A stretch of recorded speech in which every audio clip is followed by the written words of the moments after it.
Good morning, everybody. Here we go.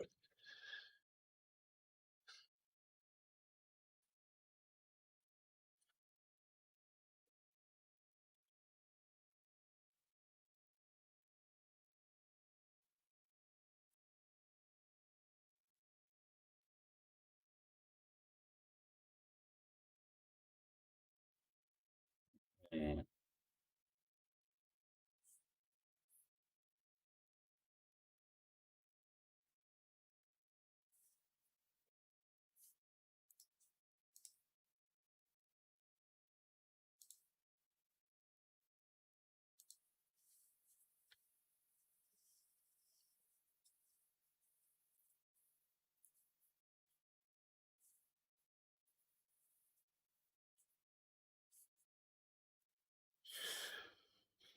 All right, markets.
All right. Let's see here.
All right, let's see here.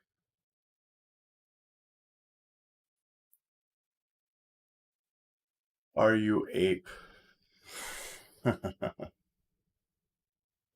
No. Okay, Shanghai sourced 3% after regulators scrap insure investment caps.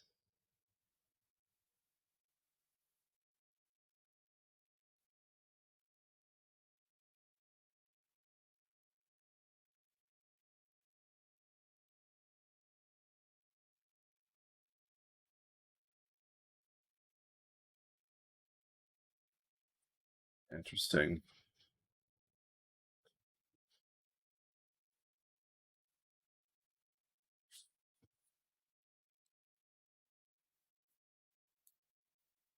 Nope. I am not.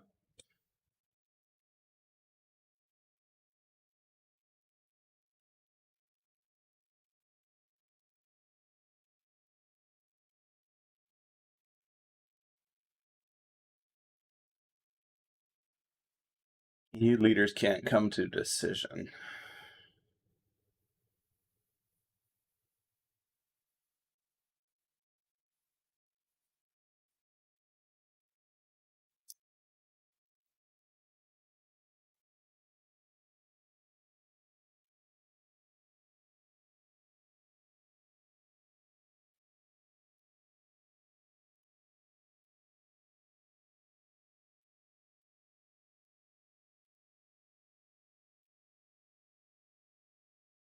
Okay, so they're fighting over how much and how it goes out. So they say that's too much for the entire EU. The US is looking to just pour another 3 trillion in. Meanwhile, the EU can't get out 750 billion. Okay.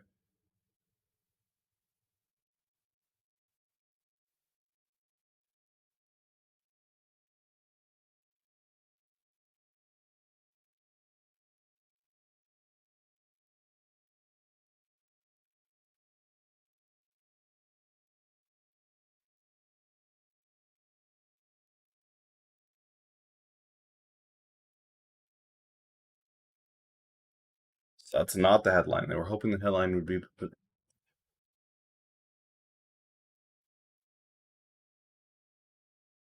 Um, I think you've got a clear bias and some serious issues that you haven't dealt with.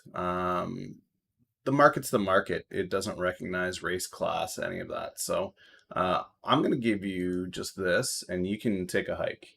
Um,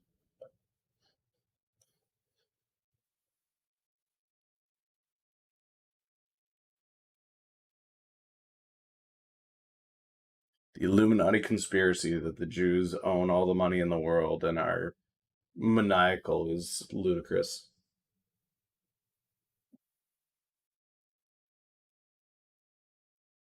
Absolutely ludicrous.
So Italy and Spain are the ones rocking the boat here. It looks like they want money and they want it now, and they're part of the EU.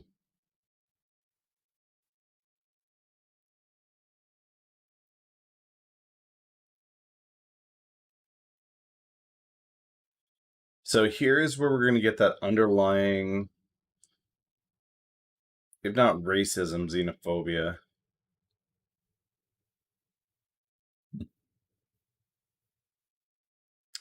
Italian PM says they were under the blackmail of the frugals. And what he's referring to with the frugals is the nations that are member nations with solid economies that weren't hit nearly as hard as Italy and Spain were. So we're looking at Netherlands, Sweden, France, Germany, apparently Hungary. No, not Hungary. Yeah, it's Holland.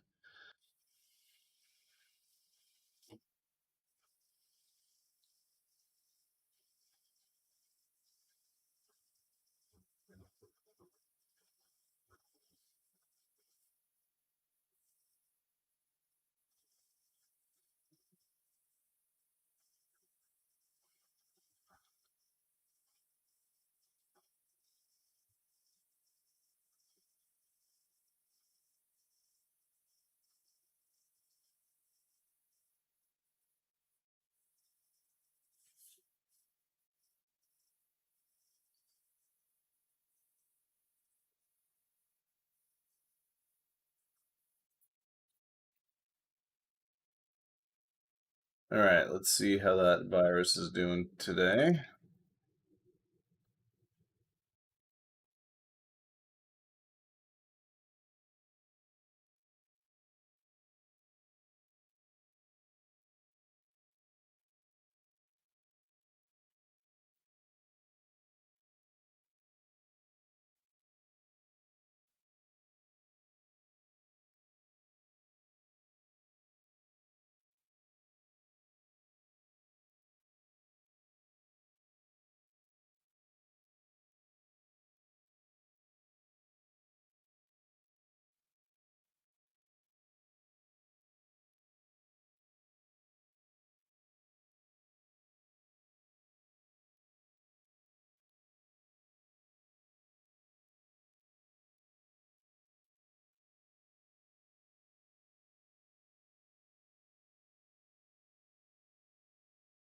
Deaths are rising again.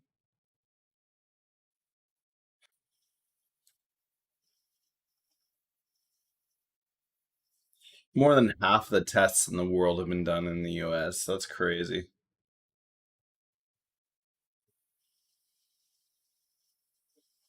Oh, that's not total. That's China. I I buy none of these numbers. Not one. There's no way. India, China. So very similar populations, right? Very similar.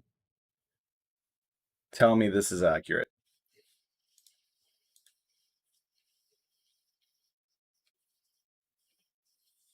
I want to find something comparative here. So China's claiming 83,000, Egypt's claiming 875. Sweden, okay? Good morning, hair. So Sweden is not a suffering, struggling country that is underdeveloped. Sweden is relatively first world country, right? Sweden population.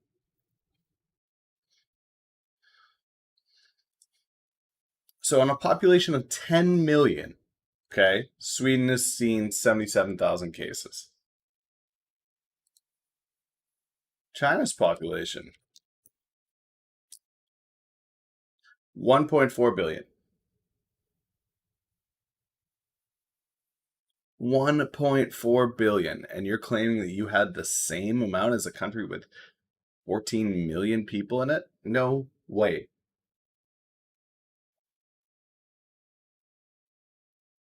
Purely on statistics, that's not possible. It's not possible. Especially when you're claiming that you've done 90,000 or 90 million tests. We're not talking tests per million. We're talking about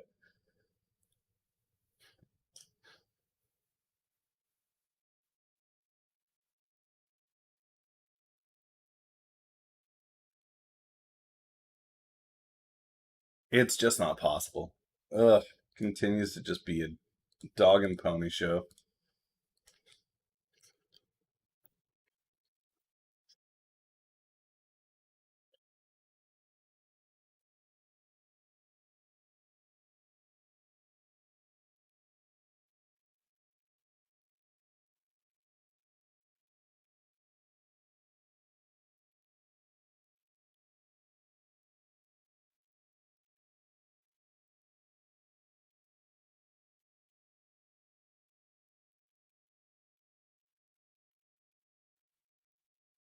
The WHO taking shots at Trump is a joke. It is an absolute joke. It really is. They have botched this every step of the way. They refuse to hold China accountable for anything. They refuse to hold China's stats accountable. What a joke.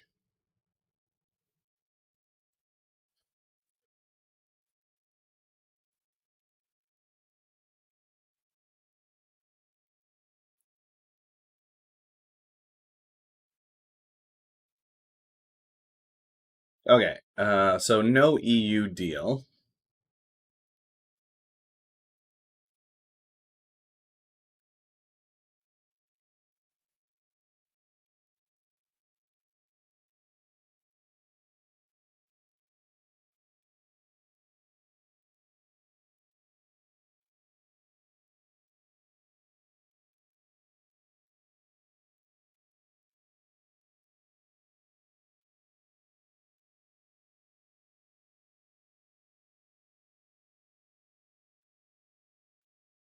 How's eBay doing early? It's down on that news, really. That'll be one that I keep watching today for sure.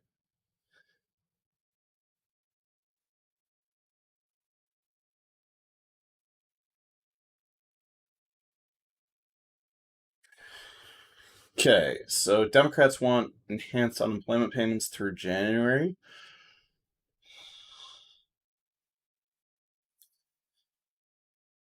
Republicans have criticized providing that aid, which runs $15 billion per week, arguing that it discourages people from returning to work by paying them more to stay home.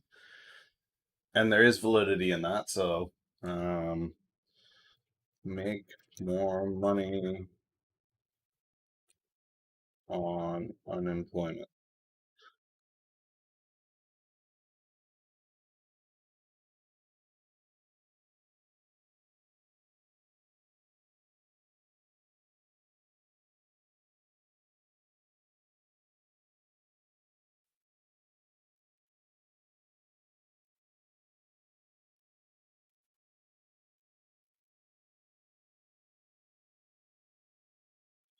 So here's a breakdown, guys, of all of the states in the US and where their unemployment under COVID has taken them. So this is the bar here. This is 100% of what they would have made on their job salary. Anything over that, clearly they make more being on this unemployment stimulus than not. Okay, so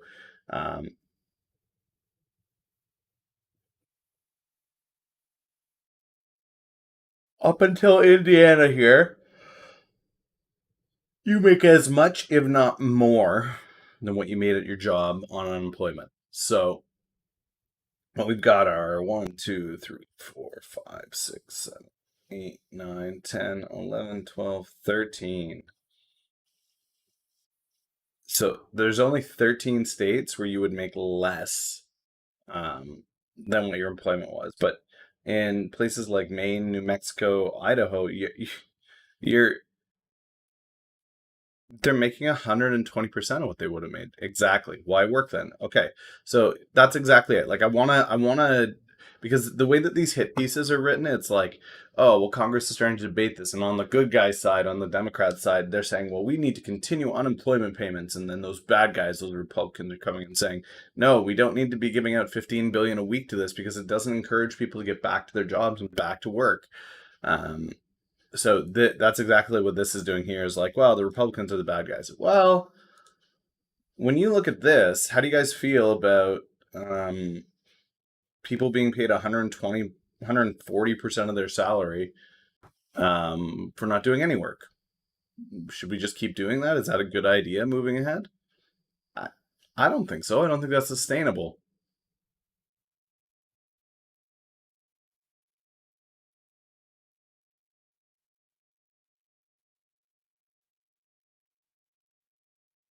This is huge. Mississippi went from replacing 31% of average wages. Isn't this a Republican administration? It is a Republican administration. Yeah. And up till this point, so in the initial first three stimulus packages that went out, they supported this because we were in a time where people just needed the help. They did. But right now, when the country's reopening and there are jobs available, they're trying to find a way to encourage people to get back to work. So one of the things that he suggested is that there would be a stimulus for people getting their jobs back. People that go back to being employed would receive a bonus check for finding a job and keeping it. Which I really love that concept, an incentive to get back to work and find employment, as opposed to a give me a check and I'll sit at home and do whatever I want.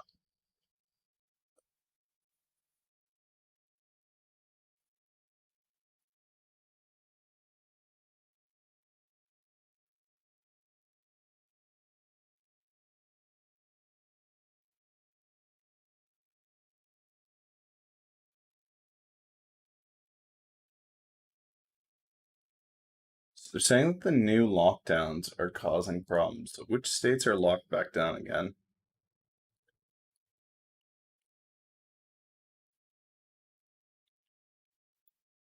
Yeah, no, yeah, that's a That's a thanks, job well done. That's about what they're gonna see. Most of them have received hazard pay in some form or another, but the people that have worked the front line, as far as retail or um quick service food, any of that, the medical industry has shown significant bonuses for you working through this at hospitals and in surgeries. Some of them receiving two and a half times pay. So the medical industry is supporting their staff in that way. I know that in the retail sector, um, I have two frontline workers. One that works at a farm, one that works at a in my family. Um, One that works at a retail store. There is a hazard pay. There is a boost. It's not a ton, but actually I shouldn't say it's not a ton. It's like $2 on a $14 salary is significant. Um, they do make extra for working there.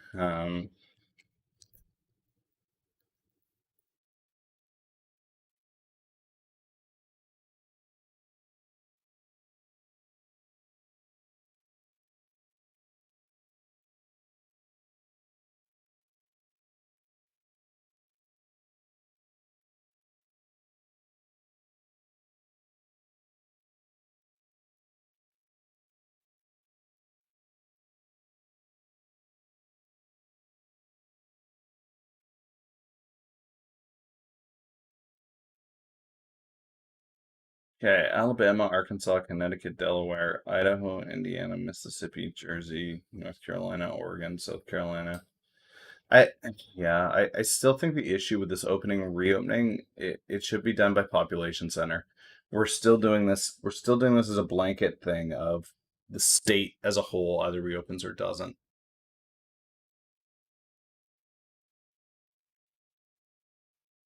I did not. I did take a position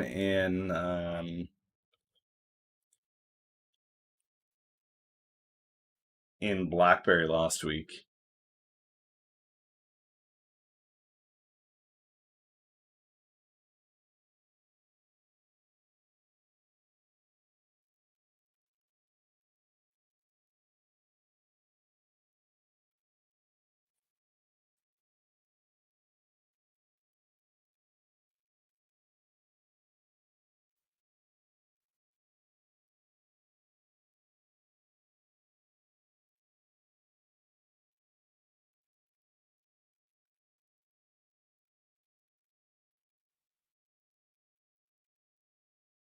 What the heck does this company do?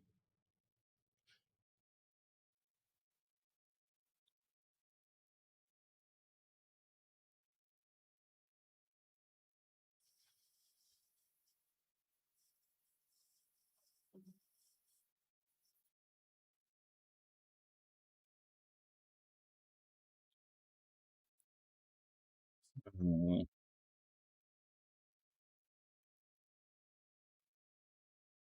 It's definitely an interesting play at the cost that it's at. Um,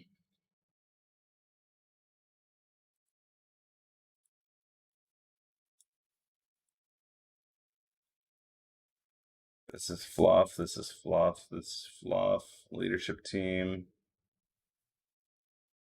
Okay. So cloud.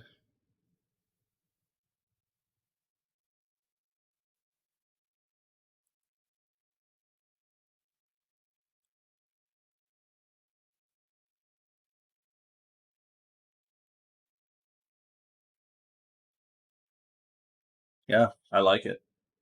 I like it.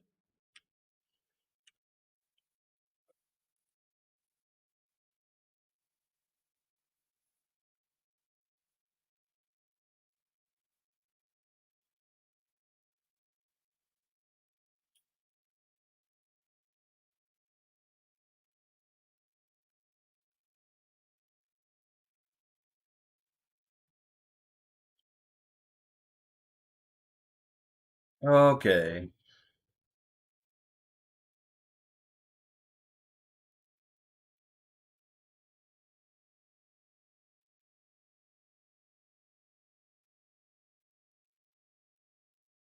Furloughed workers are concerned about the ability to get their jobs back. That's the airlines. That's unfortunate.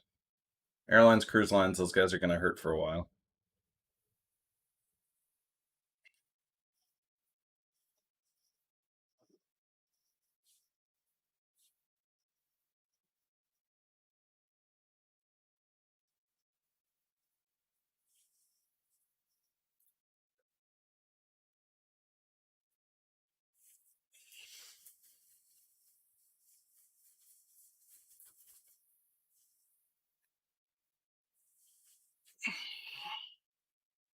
Closing banks in Hong Kong because of the rising rates of the virus.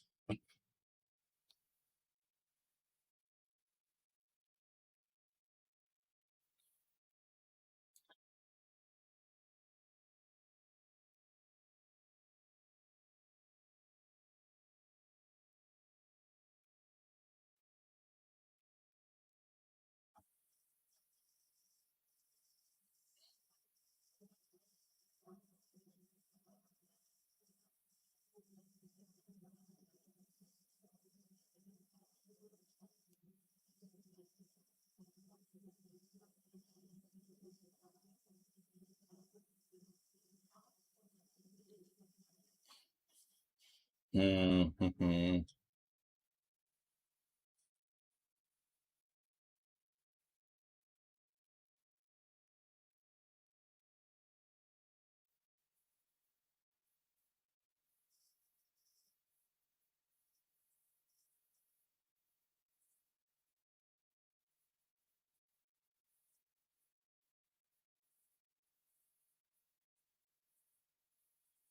Okay, so this is legitimate. Trump Street was taken down because it had a LinkedIn song in it, and they filed a DMCA. Trump has to abide by a DMCA, just like anybody else.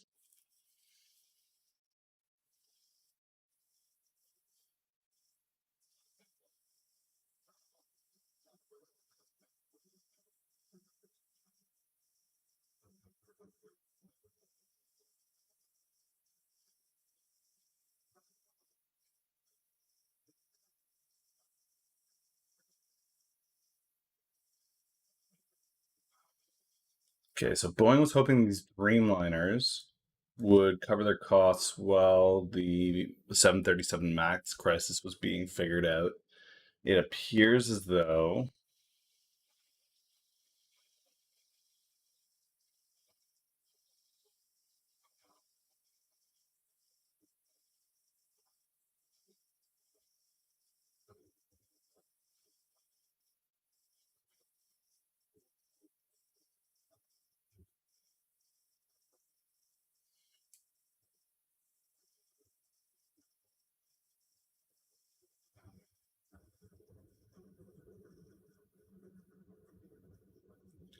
And most major airliners are saying that they're not going to be running these jumbo planes, these massive planes again anytime soon. So, um, yikes.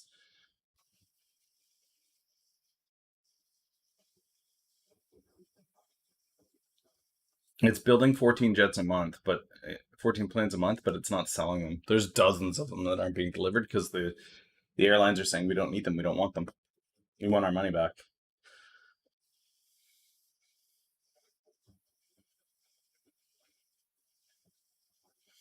Disney pulls its ad dollars from Facebook.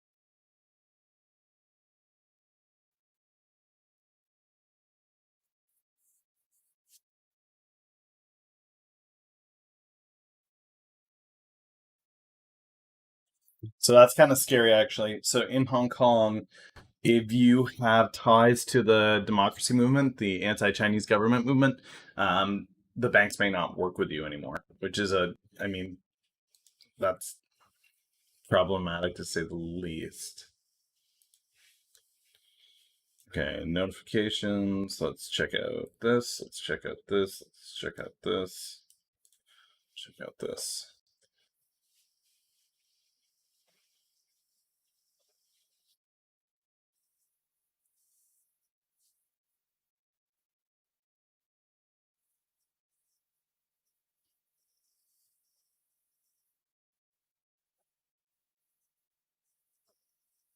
Is that legal?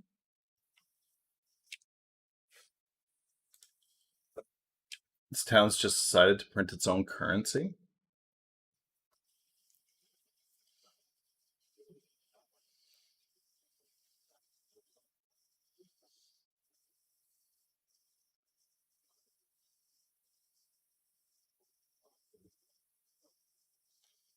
Oh, you gotta listen to this podcast to figure out what's going on.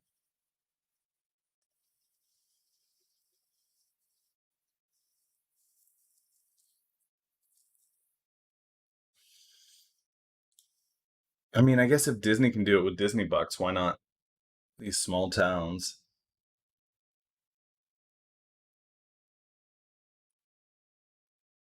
Yikes, that's bad.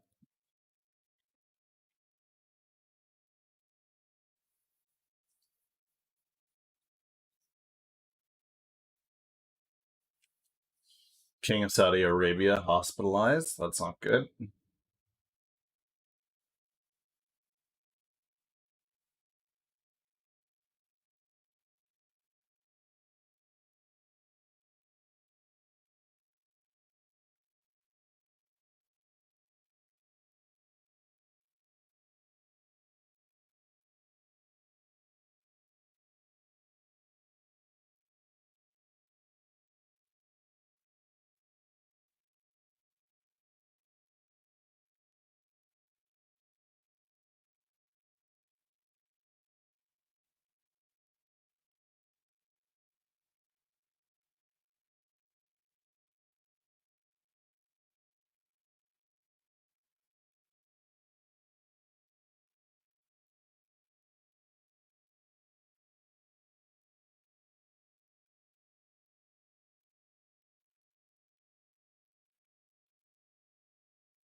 Mhm. People are buying up real estate. I'm wondering if real estate's just the place that people are hedging their bets. Like they're just throwing money in there because they see real estate as being safer in some way than the market or dollars.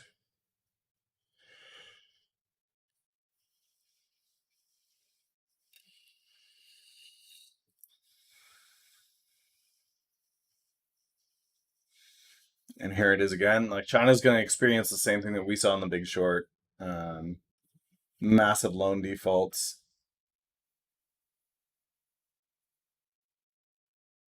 They're giving out loans that they shouldn't be giving out to people that they shouldn't be giving them out to, left, right, and center. And now that there's uh, rising default rates, they're shocked. The problem is that it's going to collapse at a pretty quick rate. The only difference is the two governments at the head, right? So the U.S. has a lot more rules and red tape, whereas China can move pretty quickly like that into the situation and make a statement one way or the other.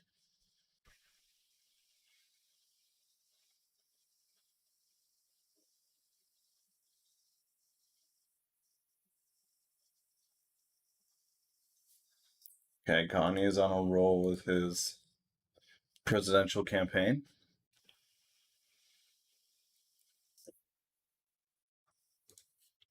Free market, what do we have moving today? Two low float energies, IBIO's at it again.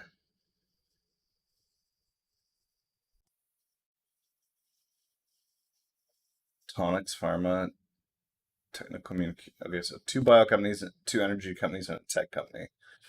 Let me take a look at the heat map here and see what we're doing.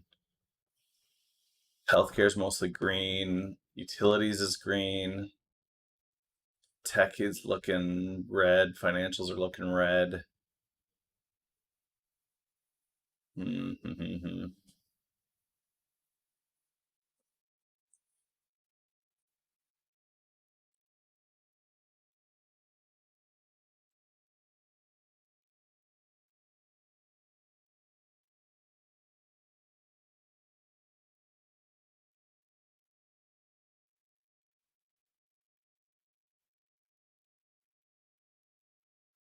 It's saying Trump reversed the in-person requirement.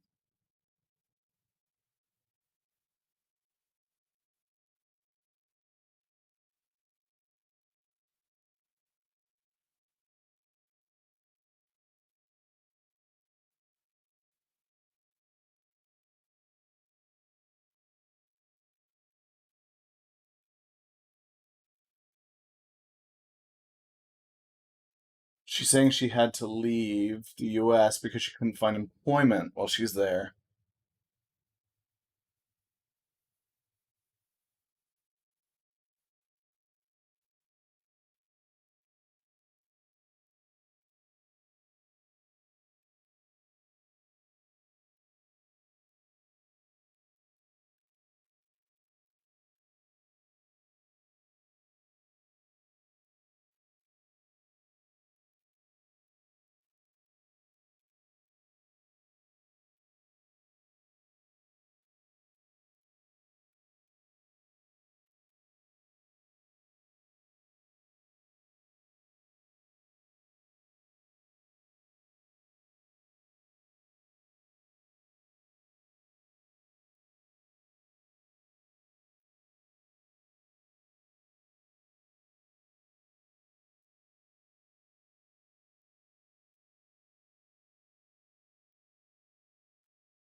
Interesting.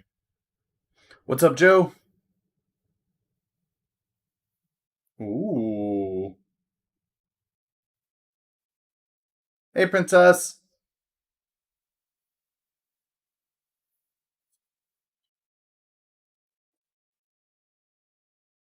All right.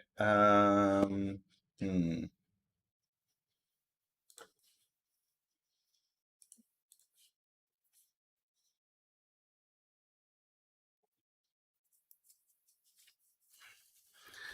Additional spending is going to worsen the balance sheets of governments, but it's necessary to prevent things from getting worse.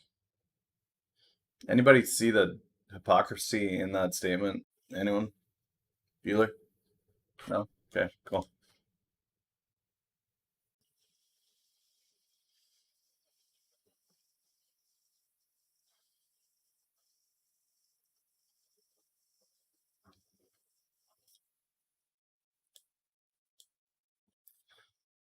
Things are going to get worse if they spend more, but they've got to spend more so things don't get worse. What?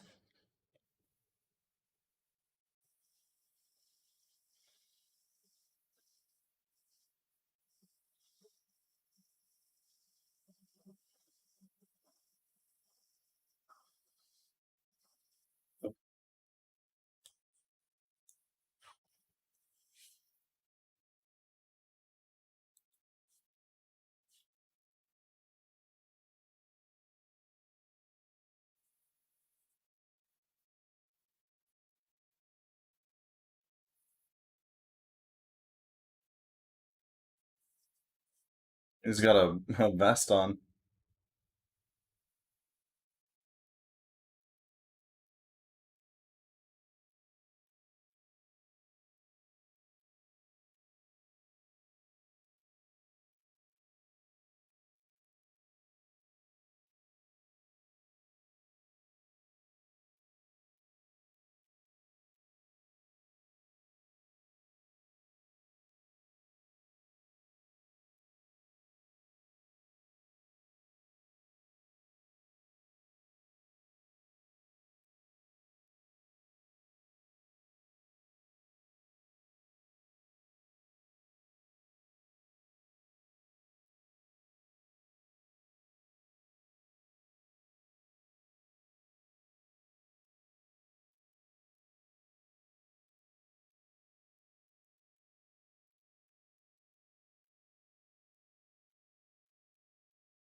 Okay, so suffice it to say, Kanye's first press conference didn't go very well.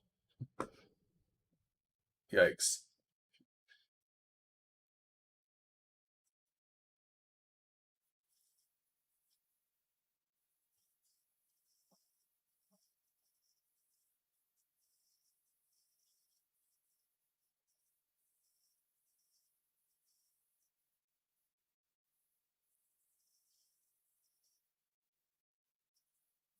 China's imposing new taxes. Okay. Got the general gist of what's going on there. Let's check out.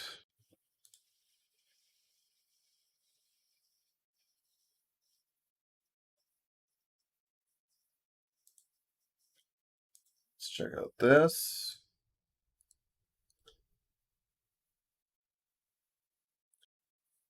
This.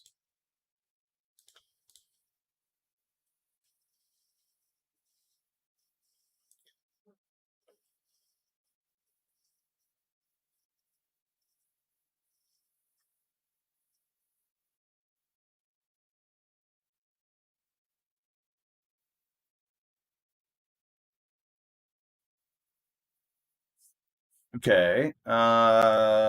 DGX got a COVID approval.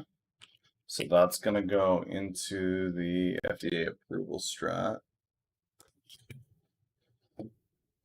Shorting earnings. Okay,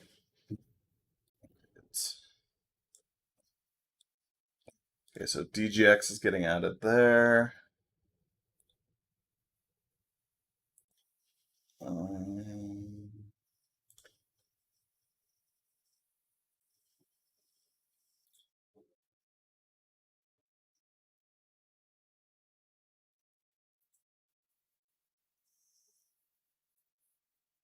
Some ACRX news here.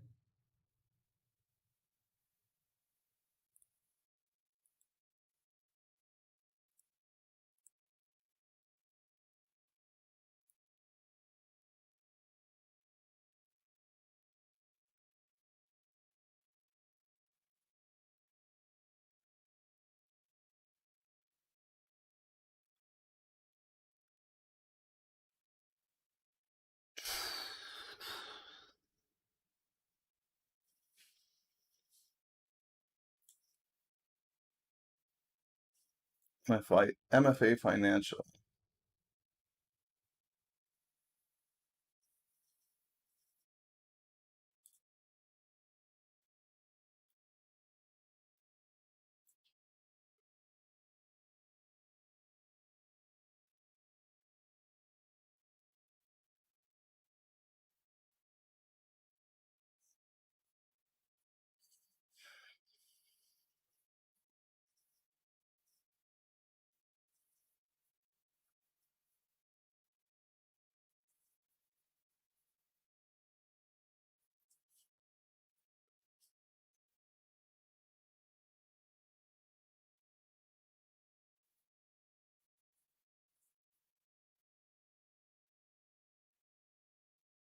Downgrade, downgrade, downgrade.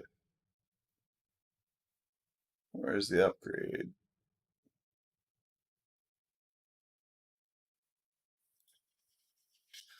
All right, let's see what we got here. So MBRX. This is July 17th, so Friday.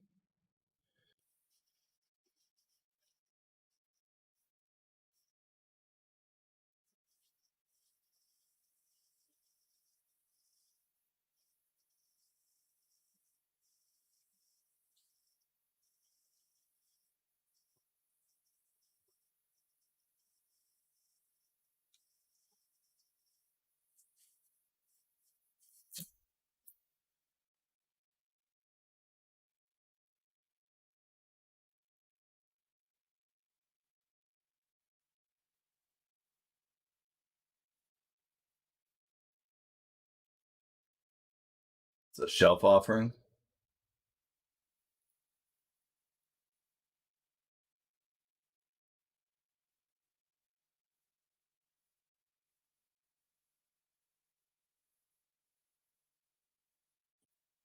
So what is that doing to MBRX?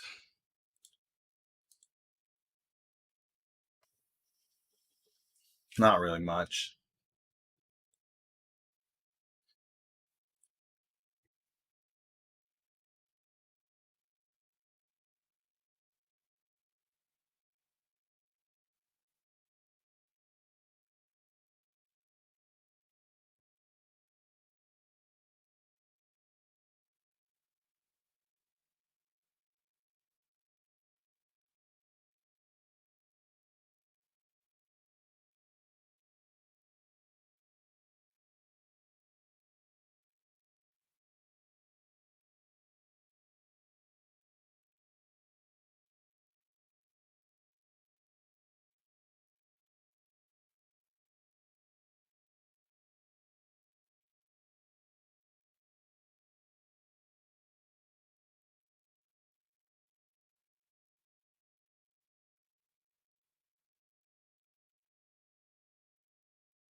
Okay, so there's nothing on Belasten yet about whether it's moving up or down in the list of priorities here as to what's going to happen with vaccinations.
Okay, so this is the breakdown for those of you that don't understand the value proposition on Dasubia. So the way that they break it down right now is that you have four kind of choices when it comes to pain management. You can have it fast, invasive, slow, or non-invasive. Okay, and so they've grouped these accordingly. So fast and invasive. Invasive would be, you've got the IV, you've got the drip, you've got the bag, you've got the whole shebang, right? So that's fentanyl, that's hydromorphone, that's Ofirm, which is like a Tylenol injection. Um, okay, so that's quick. You get those quick, but it requires that there's an IV. It requires that there's a drip. It requires that there's constant monitoring for dosage. The next one is invasive and slow. So these ones are slow drip, IV morphine, and then Dexparel, which I'm not familiar with. But the idea is that this is a slow release, okay? Um, Slow and non-invasive, so the Percocet, these ones here, Vicodin, these would be prescription over-the-counter pain drugs that you would get. You take one, it's long-lasting, it's like 8 hours or something. It's a delayed release. Dasubia is the only one that is a rapid non-invasive, so it's a pill, but it hits like one of these guys, like fentanyl or hydromorphone.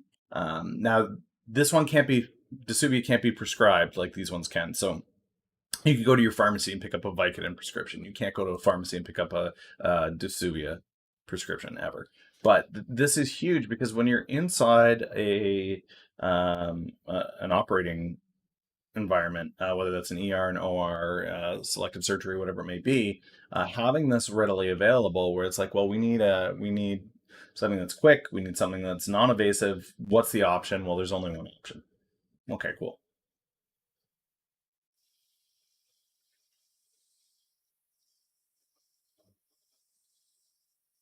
So per dose of IV, it's 145 bucks.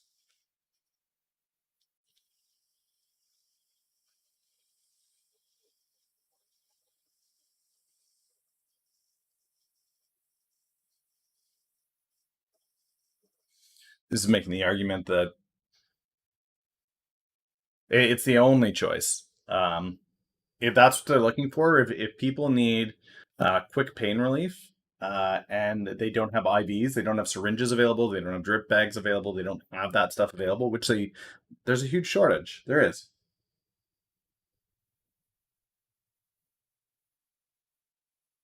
Not at all, man. I'm very excited for what this company's about to do. Um, So they asked 250 hospital administrators to rank what the current emergency department challenges were. Number one was patient flow, which means the amount of time that they are from the time they enter the hospital until they leave the hospital. That's the biggest issue. The bodies aren't leaving the hospital, and one of the reasons why this is a big deal is because people that people that are taking Dysuvia, they don't have that disorientation, that nauseous, that nausea, that inability to function in the same way that people on the fentanyl drip or the fentanyl injection or the morphine drip, they don't have that same disorientation. So they're actually seeing that they've got shorter times in hospital. So not only is this a faster solution as far as a pain medication goes, but it's also cycling the beds faster, which is huge when you've got things like um, hospitals overwhelmed. Let's see what comes up. Overwhelmed. California hospitals overwhelmed. Morgues overwhelmed. Hospitals overwhelmed.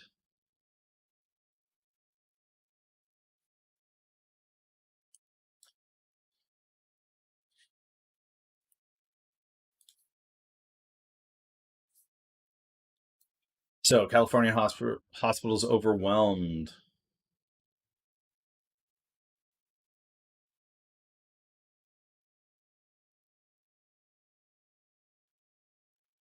California saying it's less about the beds and more about we just don't have the staff to treat this volume of people.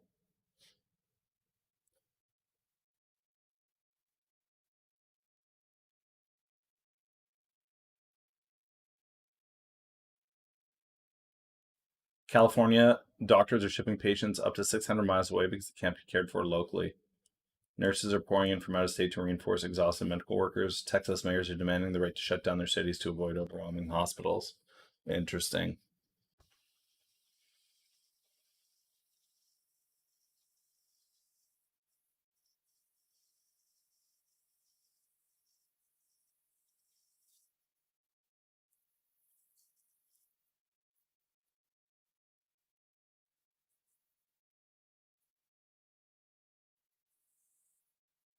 Miami saying they're at 95% capacity.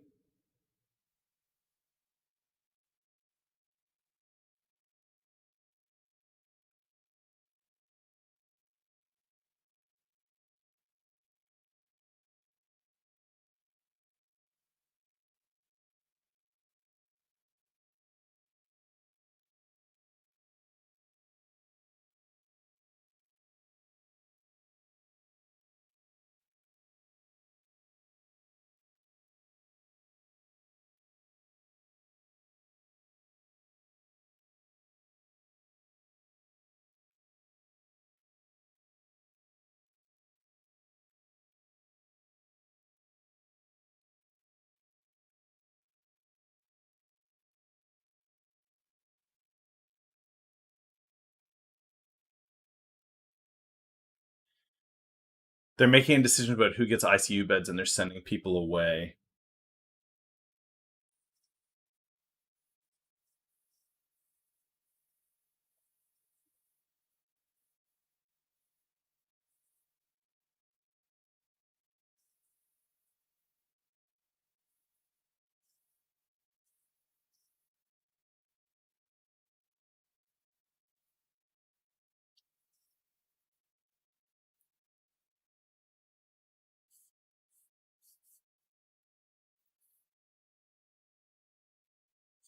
Okay, drugs, beds, ventilators, and even staff. So the staff and the beds is something that we've seen before. The ventilators and the drugs isn't one that was mentioned in the other articles.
Craziness.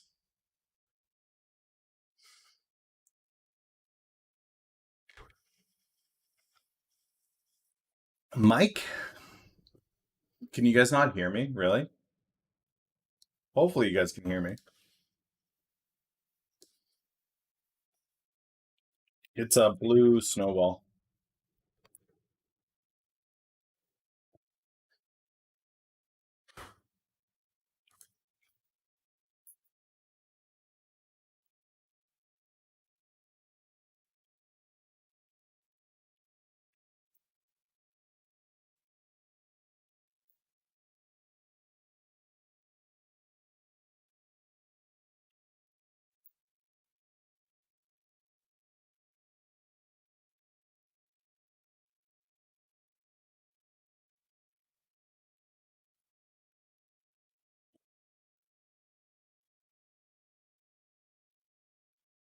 Oh, didn't copy that.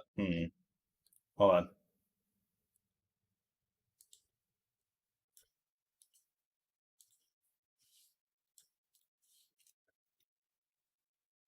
There.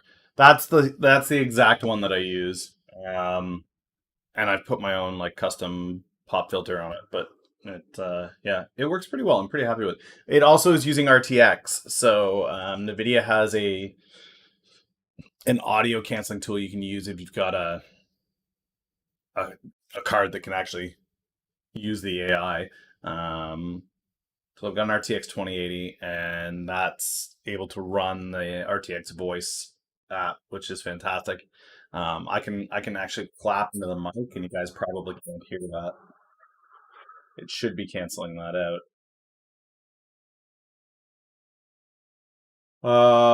I do. Yeah, I do. I don't stream it though.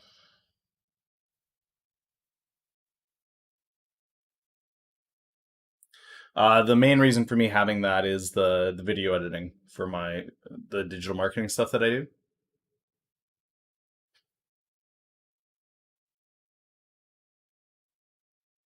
So the big thing that I'm looking at with this though, okay, so the hospitals are packed and they're jammed, and that's fine. I get that. The drug shortage is the one that seems to be getting very little press, but it's a reality, right? Like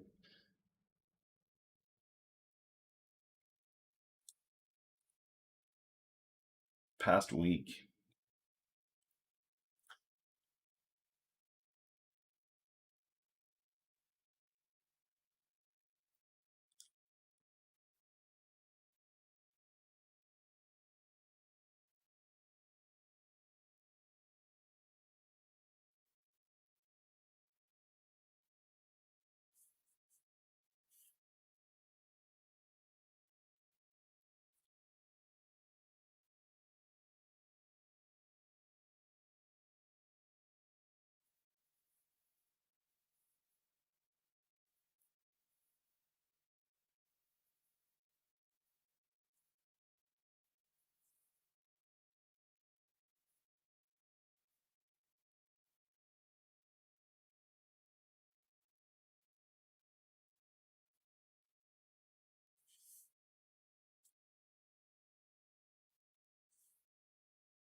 Okay, so these guys can all go into the upgrade strat today.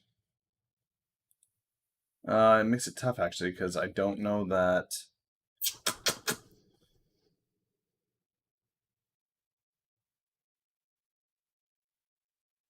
Let's go to tip ranks and see who's getting upgrades.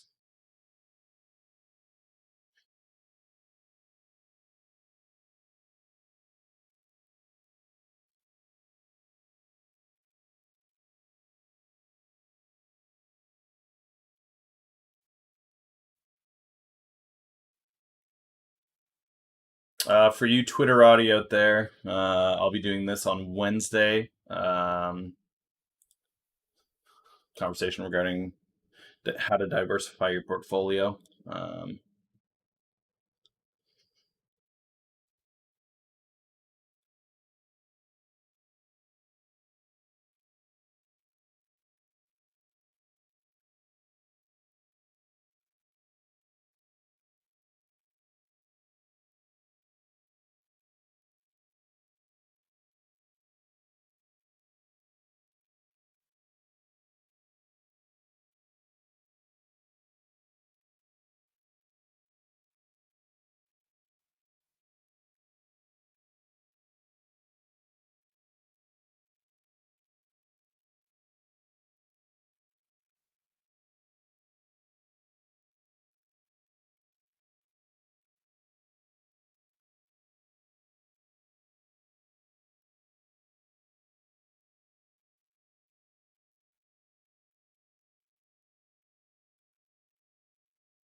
Upgraded. Oh, this is super useful.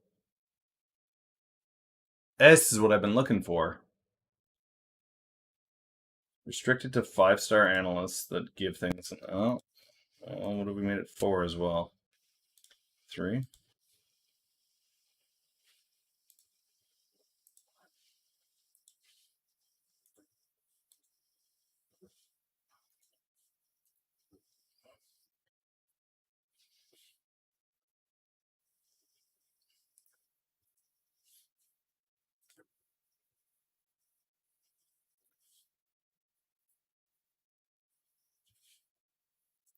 Dropbox.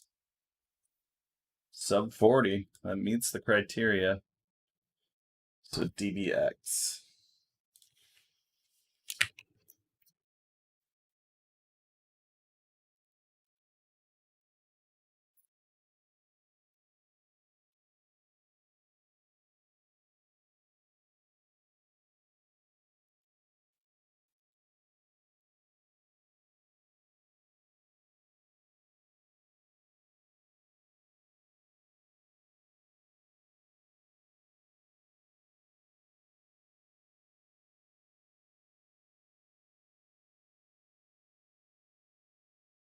Okay, and this was upgraded as well.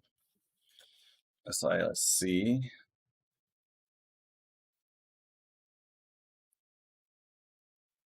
Holy cow, come on.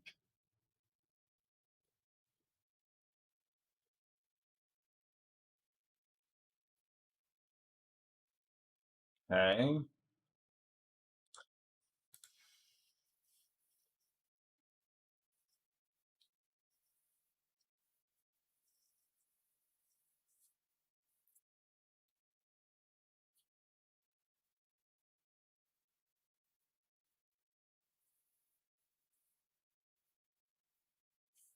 So this is a big old nothing article.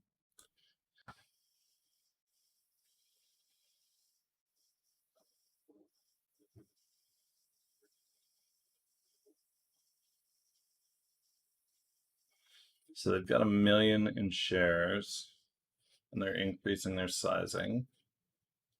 All right, let's keep going on this. So Zelviso is their other drug.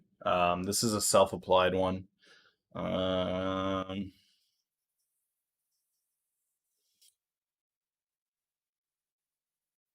It's in active discussions for Europe with the Subio.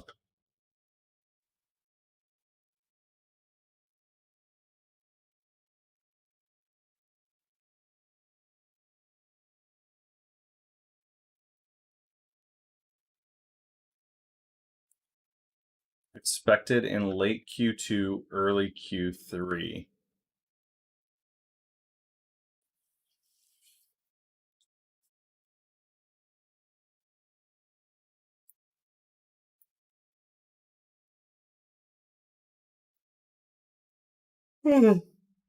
January, February, March, April, May, June, July.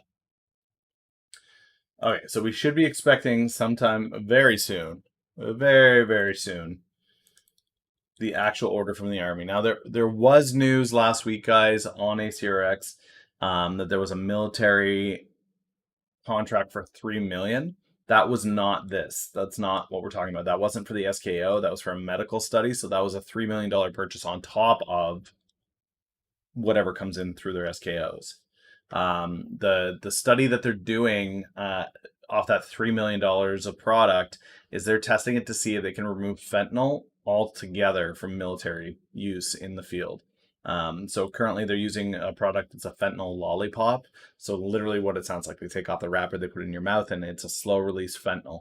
But you guys can imagine using that in a environment like Iraq, Iran, Afghanistan, anywhere in Africa, having a saliva released painkiller, and then trying to transport somebody who's bleeding out, who's got a sucker in their mouth, like it's not ideal. So they're testing to see if Vesuvia is going to beat the crap out of that and just get rid of it forever. Um, Expected July publications of new data supporting substantial reductions in PACU opioid use and significant decrease in PACU time when dosing Vesuvia.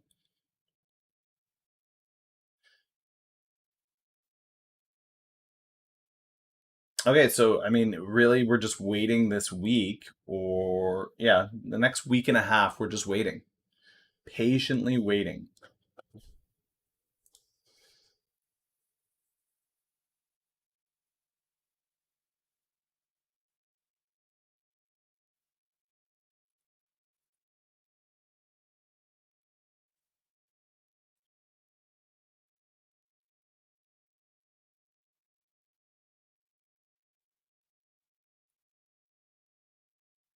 Okay, so JE. Why is JE up?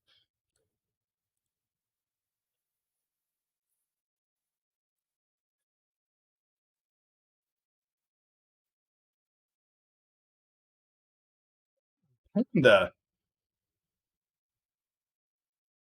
Well, thank you kindly. Look at them subs. That's tasty. Thank you so much. Okay, JM skyrockets on.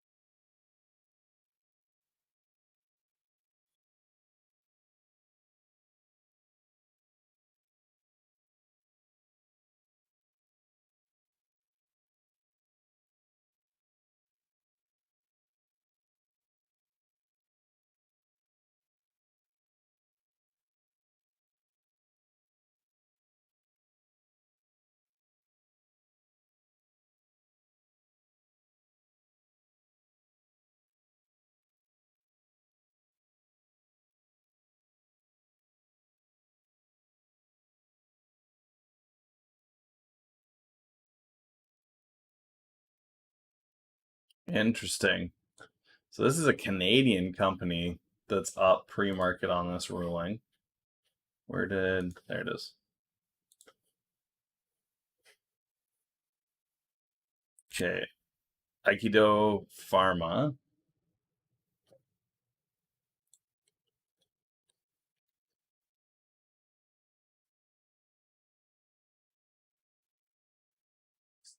Enjoy those waiters, boys and girls.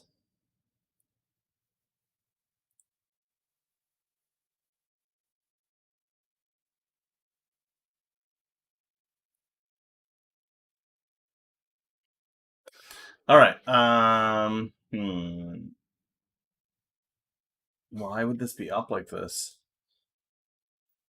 Aikido Pharma.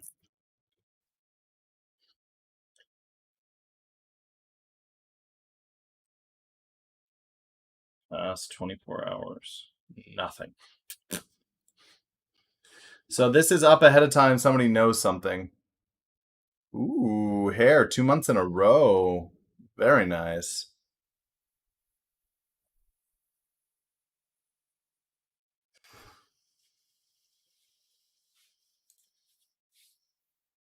Guys, I appreciate it. I just love that you guys come and hang out, but that you would go that extra measure and sub is huge. So thank you for that. I really appreciate it, guys.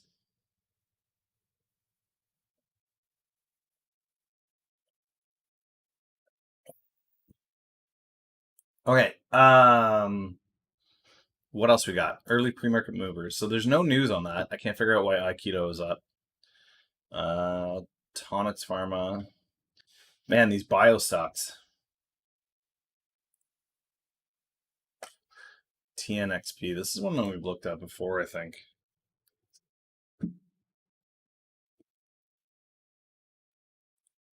Yeah, this is a COVID play.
Hmm.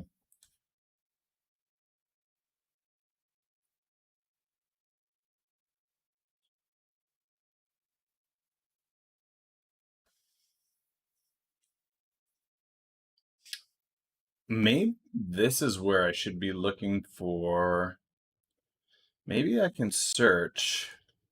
Let's search this and see what shows up.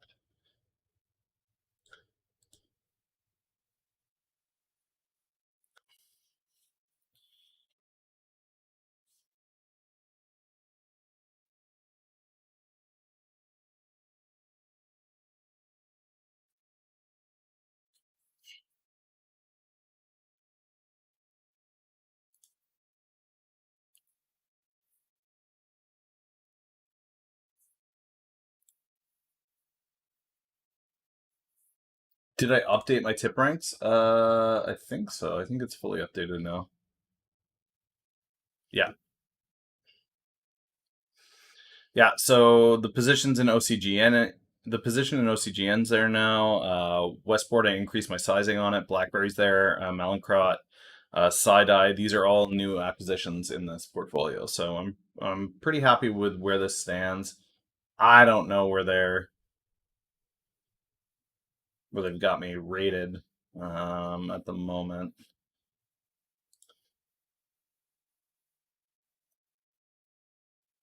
My risk is in line. My assets are split across 11 stocks: healthcare, financial, industrial, services, tech, which is kind of how I like it. It's about a 60-40 split. 70-40 split, 70-30 split. Um,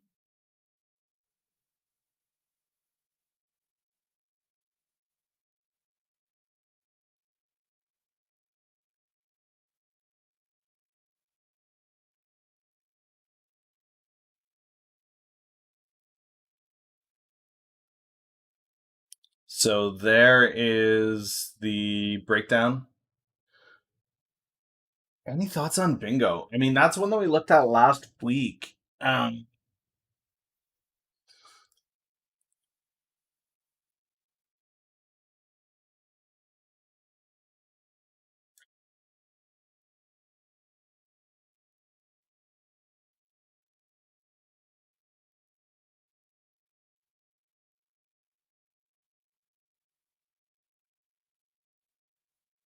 So that's kind of a big deal. So they've got a kit that allows you to analyze tissue and tumors in 6 hours instead of 3 days.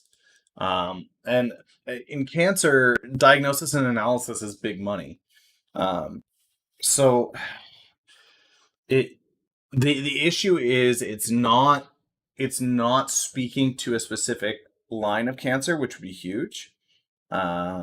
So if they were able to put the NSCLC in there, or they were able to say, this is going to be huge for X variant of cancer, that would be huge. The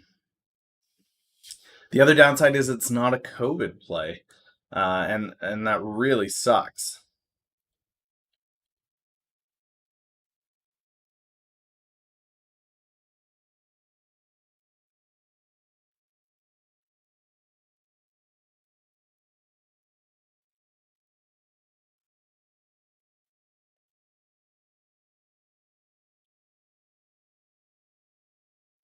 So he downgraded ACRX today, but before this, he had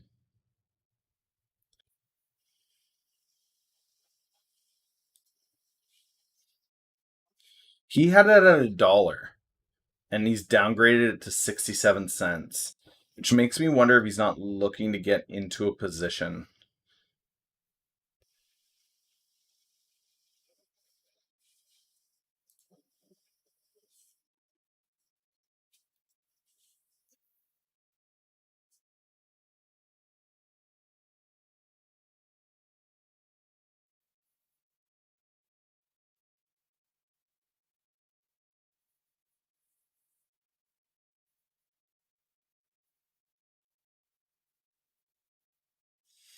So he had this at a $7 price target in November, cut it to two, then cut it to one. Now he's cut it to 67 cents. I wonder. Hmm.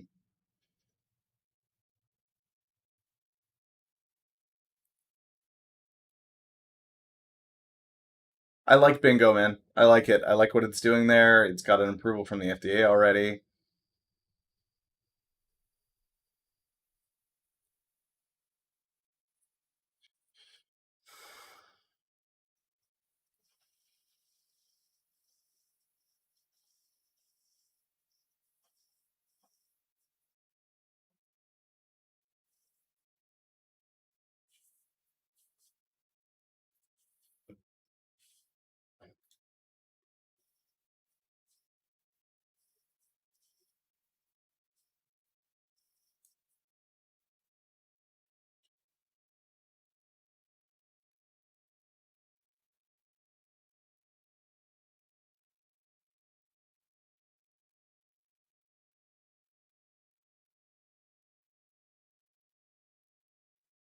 S&P futures are gaining.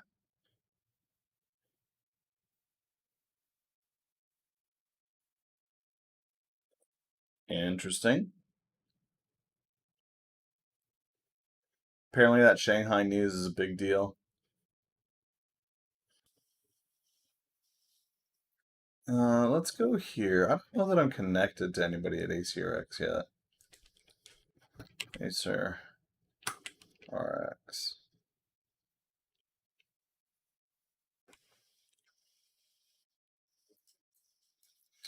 ACRX.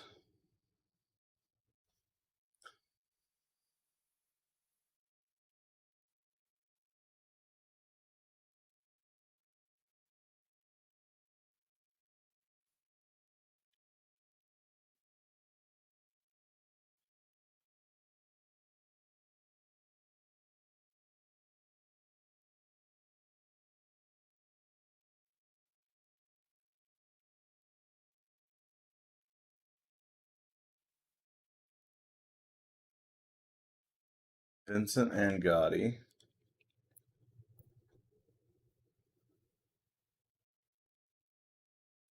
There he is. Connect to him. Pamela Palmer.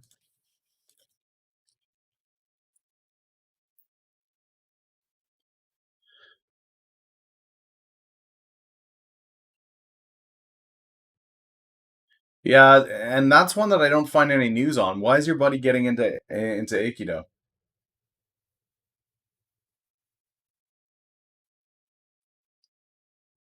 I saw it spike, but I couldn't find any news on it.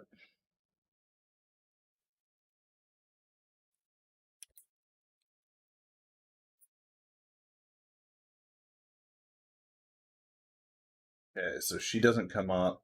Adrian Adams.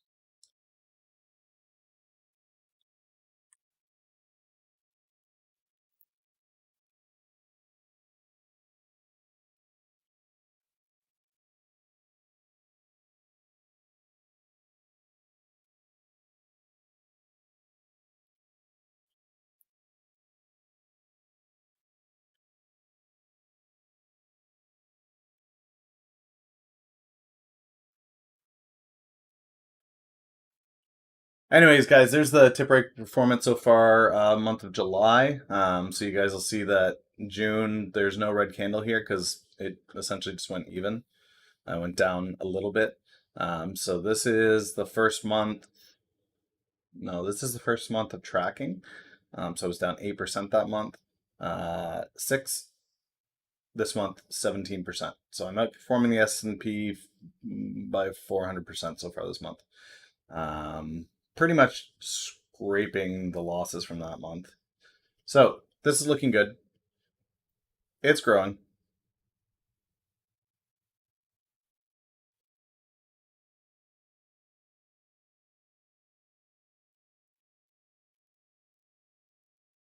Okay.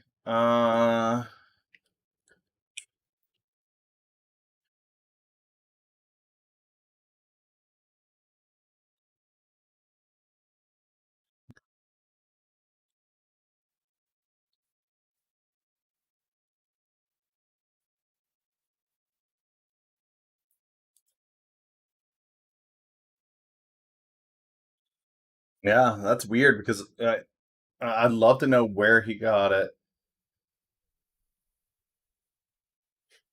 All I see on this is a spike in volume, but nothing that would warrant a move today. You know what I mean? Like this is the past week, and this is all just the junk stuff of like, and it's all negative. Like it's not pushing down, not good. We're bullish against it. Weak fundamentals. Like there's nothing here that looks good. So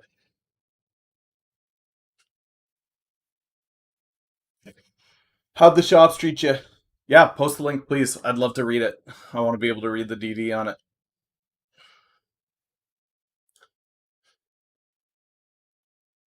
Okay, Street Insider.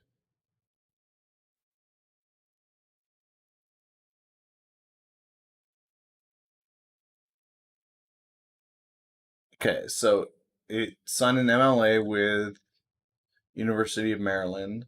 Antiviral compounds discovered by the UMB. Recently, the researchers at UMB, blah, blah, blah, blah, yada, yada, yada. Okay, okay. So what this does is it allows them to replicate these viruses, which is big when we've got all these people trying to test it. You need to have an active sample of the virus in order to test the vaccine against it. And with so many people trying to come up with a vaccine candidate, those samples are on an all-time low. So they're not actually developing a vaccine. What they're developing is the ability to replicate all of these diseases, COVID, SARS, MERS, Ebola, all of this, using computer modeling. And the ability to do that allows you to very quickly go, okay, well, we can pull up live sample and put it up against the live sample of the vaccine that we're testing and see how the two would interact and relate. It's very, very interesting. But this, again, what bothers me is, so this is July 9th that news came out, right? Why today?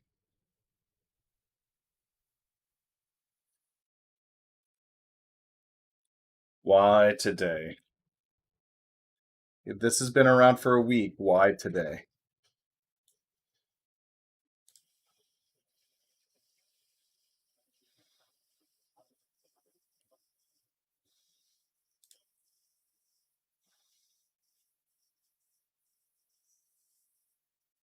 All last week, it was pretty much signposts, press releases.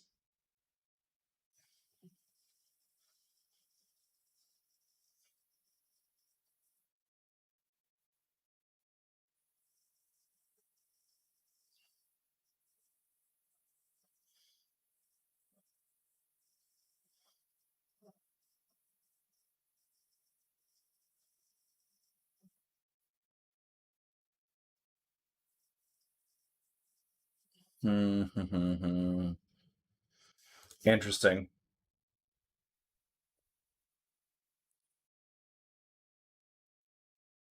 The same thing with this Tonix Pharma thing. Like, there's no news. Tonix Pharma. This is another one. So this is two of them on this university thing.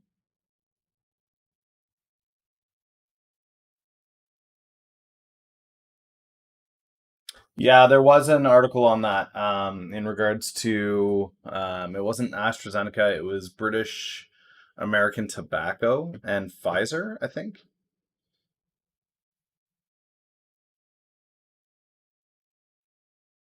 But yeah, no, they're not tied to the UK. So here's the other one. This one's up 50%. And this had similar news on Thursday. But let's look at the last 5 days. So news came out on Thursday. It went up a little bit. Friday saw a decent increase, but I mean,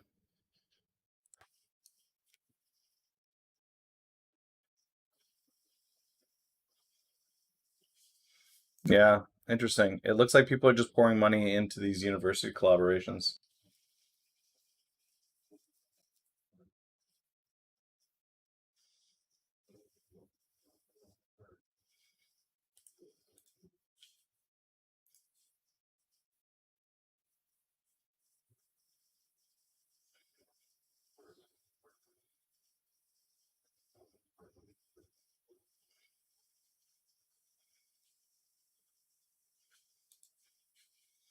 Luminex gets an approval on its drug.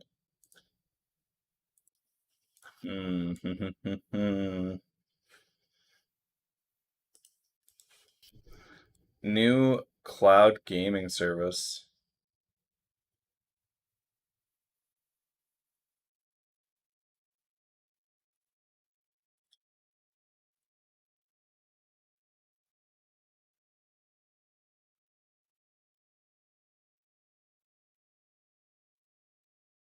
Does this thing get unhalted here? Into pink. I won't be able to see it.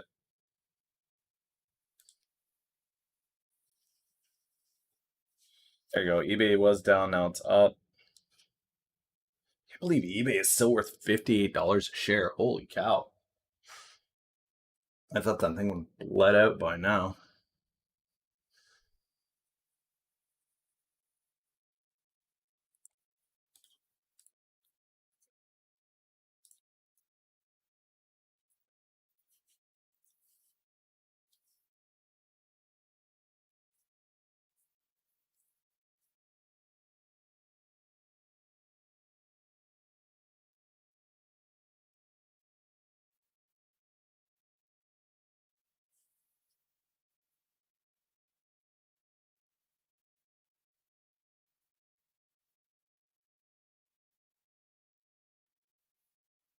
Melbourne puts a $140 fine. They do, but I mean, those tiny microtransactions can't really be enough to keep that thing afloat. I don't think.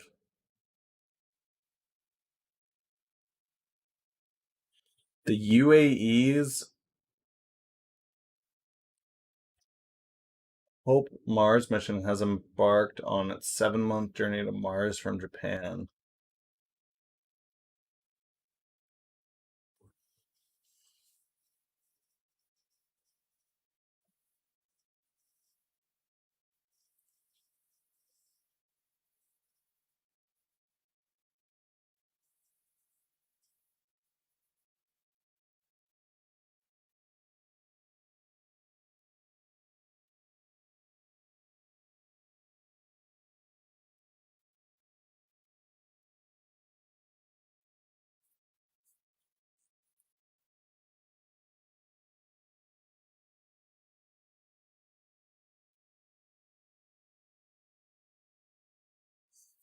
They're saying in the next 100 years they plan to build a human base on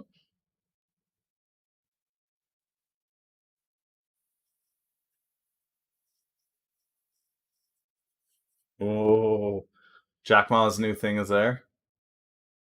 Yeah, Total Recall is a thing for sure.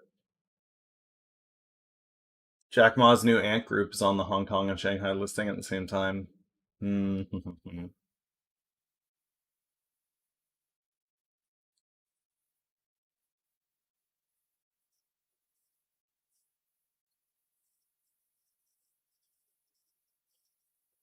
He's gonna get arrested.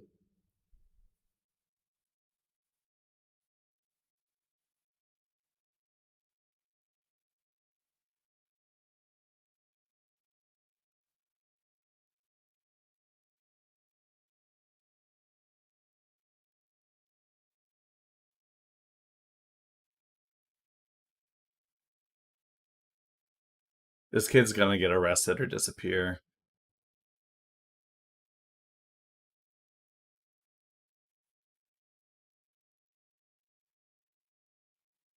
Yeah, the UAE has a rocket on the way to Mars, which is pretty cool.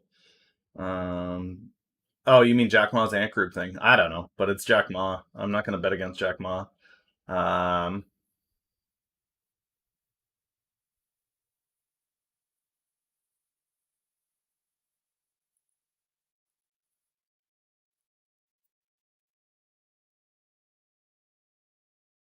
Russia has banned same-sex marriage and adoption.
Crazy.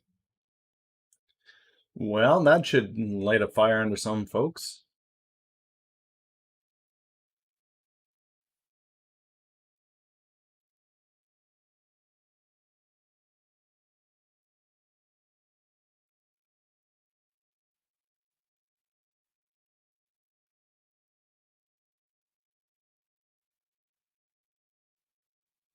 64% of healthcare leaders expect a new normal in 2021 or later. New normal does not mean COVID is going away.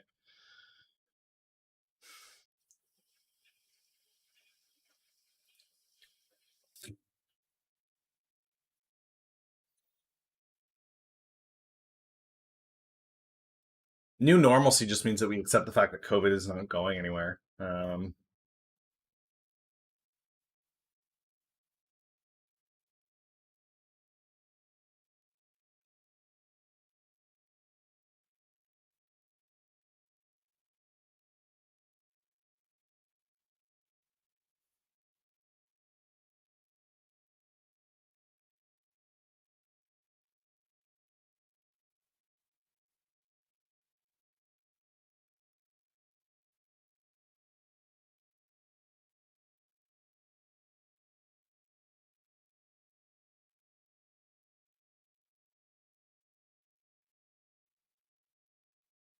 4 p.m. in Brussels is what?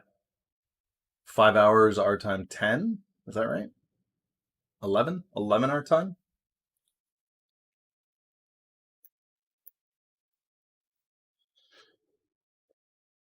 Yeah, 10 o'clock. What happened to Waiter? I don't know. What's going on with Waiter? I said I had expected to come back down to 460.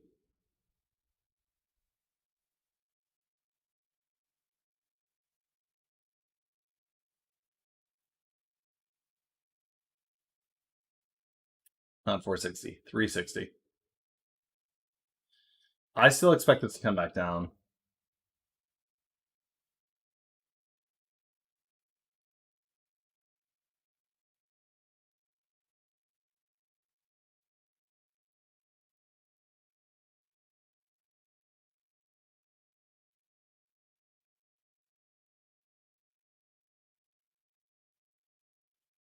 I think Deutsche Bank's wrong on that.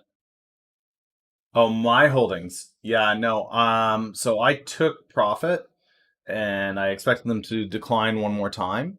I am waiting again. I am going to get back in. There are a couple of plays that I really see. Just Westport is one that looks really good to me right now. In my opinion, this it's a company out of Canada. Um, so they have all the paperwork in. They're ready to roll. They're paired with um, one of the largest diesel truck factories in China. Um, Weichai.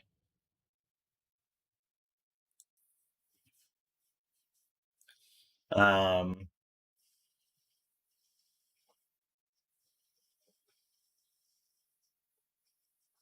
but it's just waiting somebody in China to stamp the approval. Everything else is done. It's all ready to go. The whole deal is ready to go. This massive truck company in China is just waiting for the approval so they can move ahead on this. Um, but if they pick up that market, if Westport picks up that market, I see it going, 3x, 4x from where it is. So Westport was one I definitely wanted to is definitely one I wanted to have position in. Cytodyne is a mix of a Nasdaq listing with their COVID stuff. MFA is MFA. MFA is one that's just always going to be here. It's just going to sit in the portfolio. ACRX, like we said this morning, what we're waiting to see is a Q3 play, um, possibly Q4, but there's a lot of stuff that we're expecting end of July, or possibly early August. Now, with their earnings coming out, they don't have a firm date on their earnings yet, but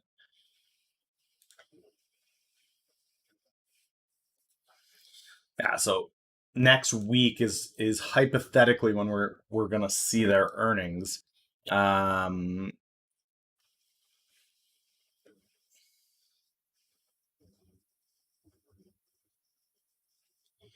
so this is a pretty bold estimate on their revenue, given that their last revenue was only 386,000. 1.6 million is what's the estimate this time around.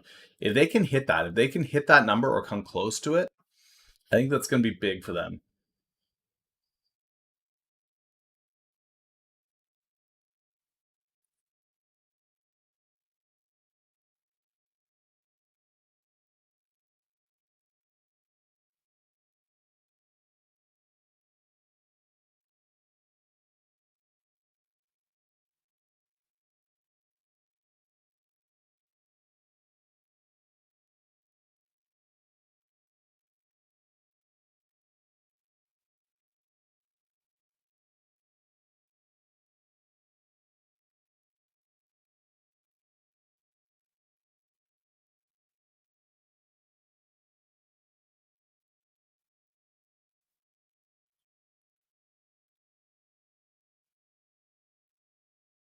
All right, guys, I need some more water. I will be back 60 seconds. I will see you soon.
All right.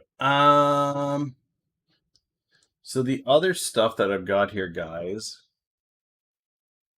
Delmar is a Q4, Q1 play, 2021. Um, yeah,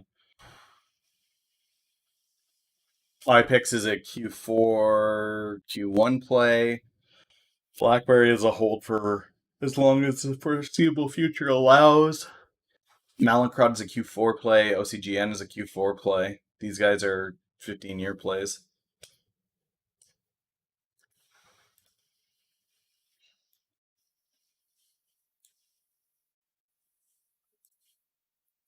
Martini's awake.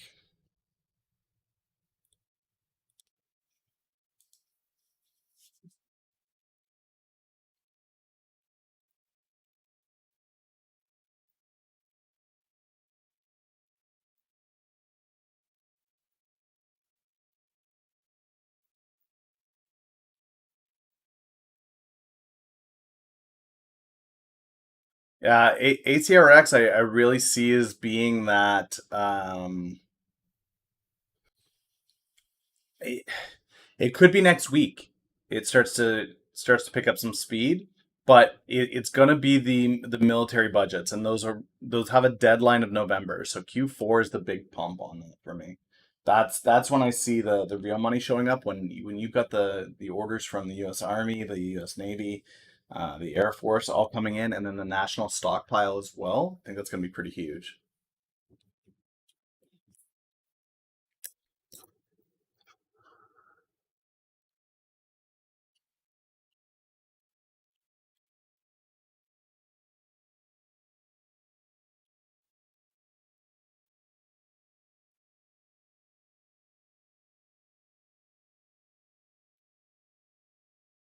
Its earnings is hypothetically next week. They're estimating that it's going to be the 31st. I think their earnings is going to show really well. Um, but we'll see.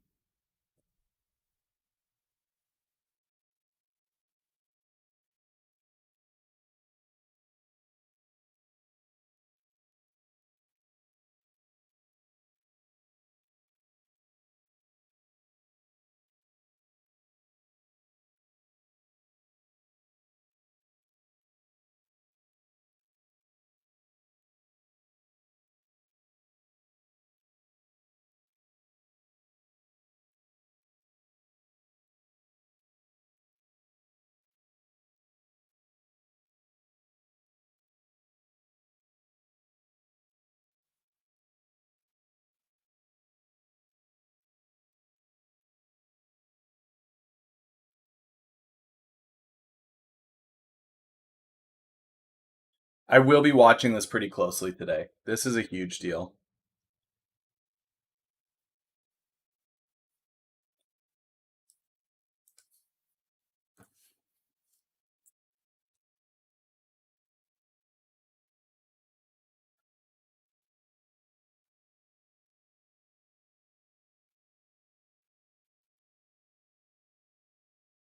All right, perfect. Uh, Kim Jong Un's latest appearance, in which he dressed down officials building a showcase hospital, illustrates why the North Korean leader can't afford to languish under sanctions forever.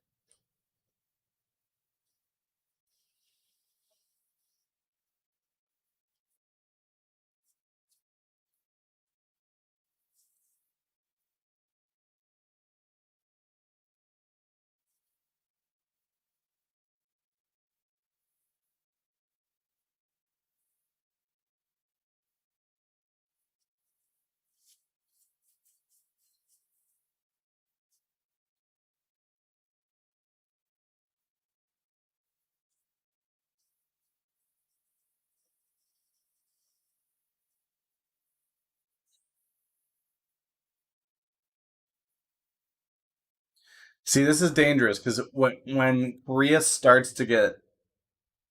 North Korea starts to get threatened like this, all they know to do is rattle the saber and do something stupid to South Korea. That's the political play that they'll take.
HTBX.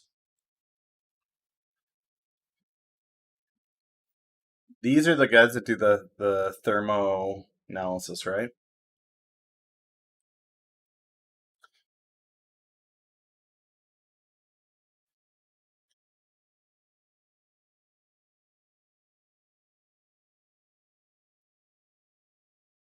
This is cancer.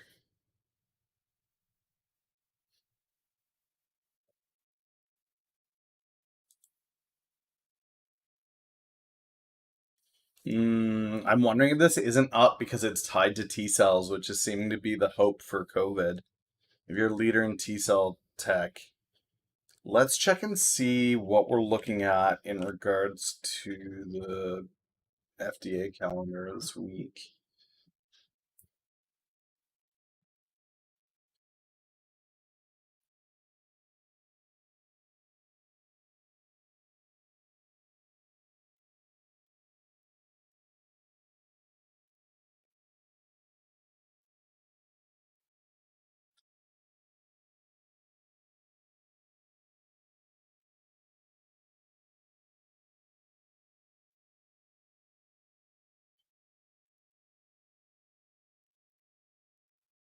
Pfizer, BNTX.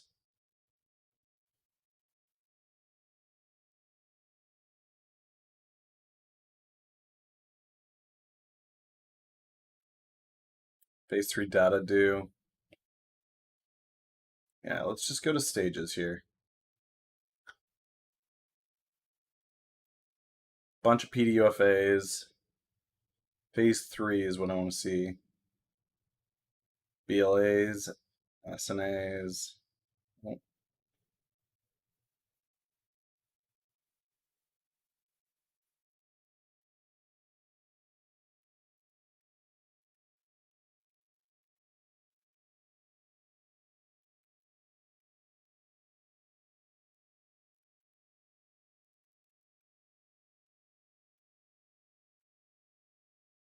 this might be a play right here.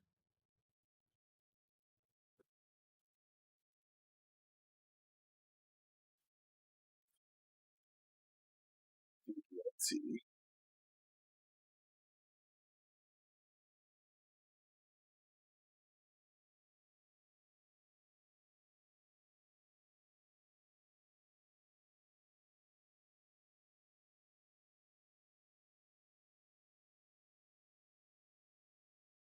So this is on their rheumatoid arthritis. This is not the ovarian cancer drug that they're pushing. Earnings call transcript.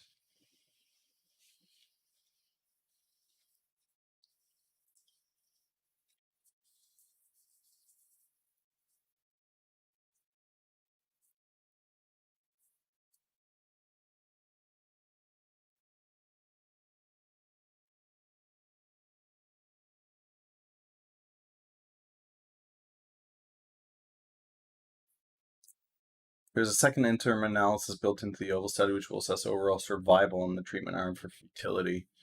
The analysis will take place after 100 patients are followed up for at least 3 months, as we already successfully enrolled those 100 patients. This analysis is expected third quarter of this year.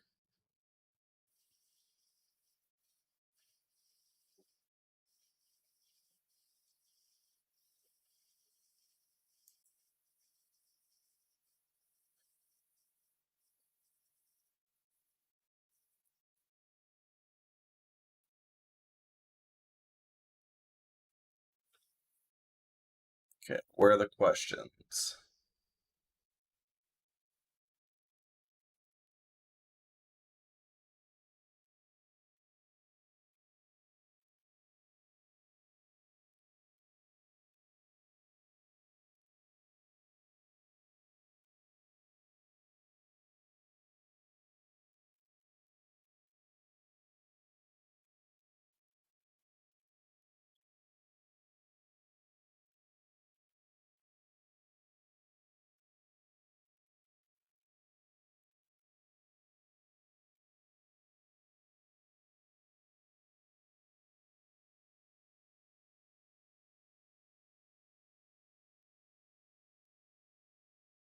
Okay, I'm just trying to see if I can lock down a more specific date on this.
Okay, so they're saying that we can expect numbers sometime in Q3, but they're going to continue to drop results every 6 months. Okay. I thought they were saying that it could be Q3 with up to 6 months, which would actually take it into Q4, but that's not bad.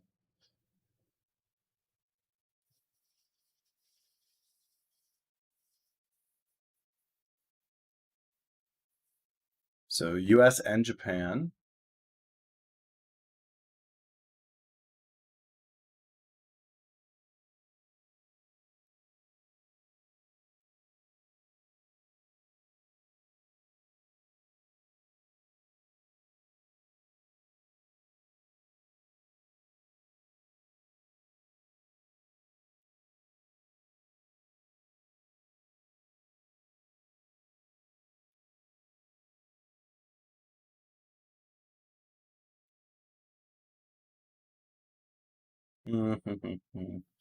I like this play. I would put this on a watch list.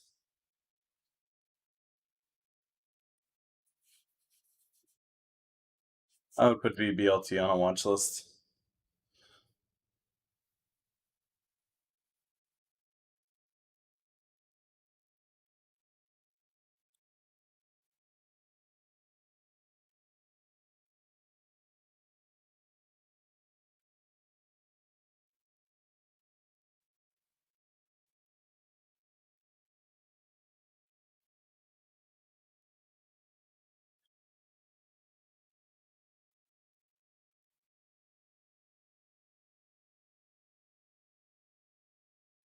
VBLT,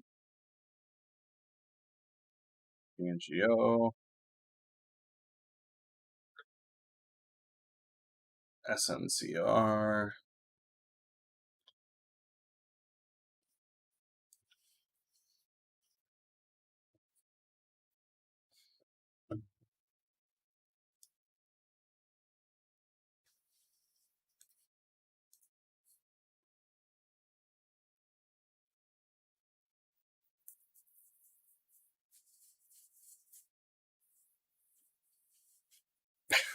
Good morning, Martini. I guess one of these days I should fix my audio so you can hop in here and hang out. I still haven't figured out why my audio won't pop into the stream here, but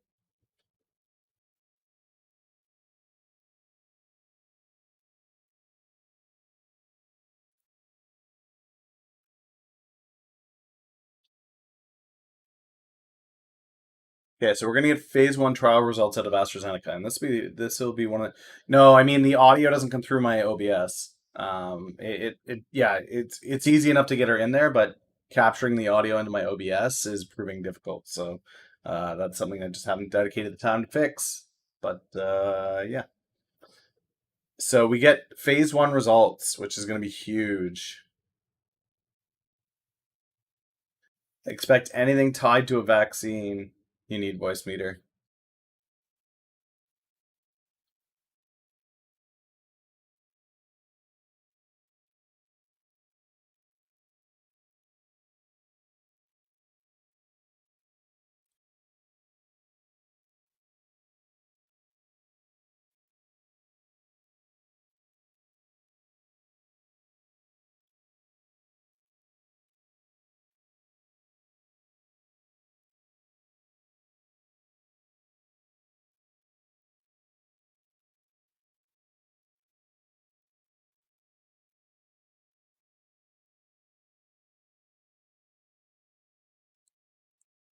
All right. I've got it.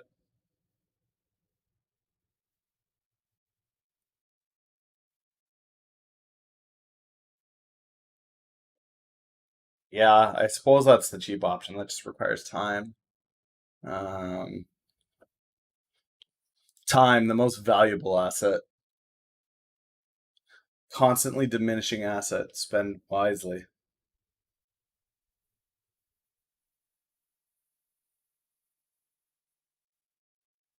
Money's easy. There's always more money.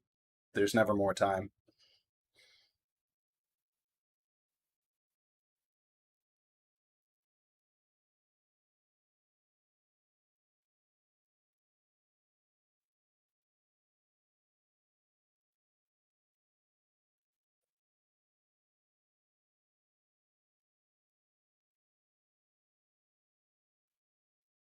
Okay, I want access to this thing when it drops. The Lancet.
A specialization is required.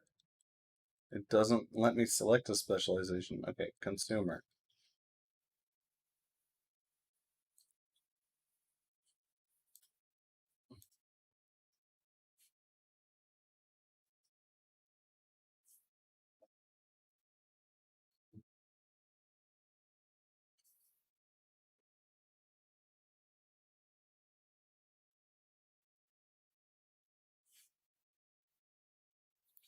Do they have an RSS feed for this?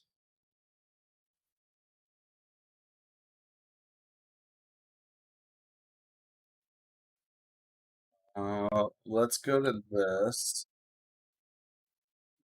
Eater.co. Log in. Yes. Oh, shoot.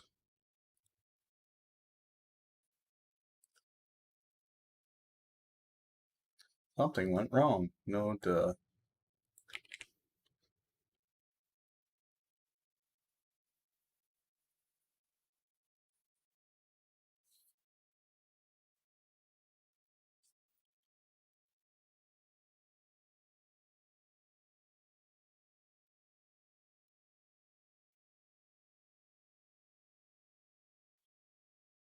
Duh.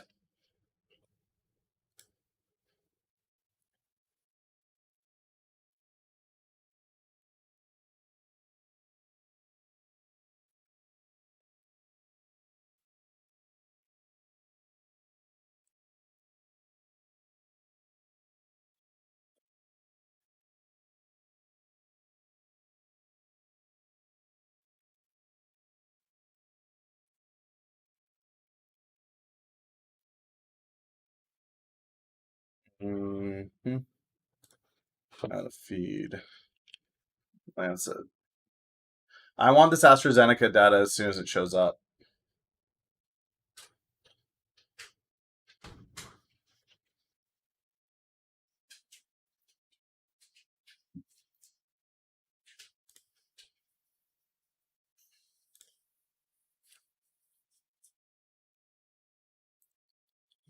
I want to know as soon as it shows up.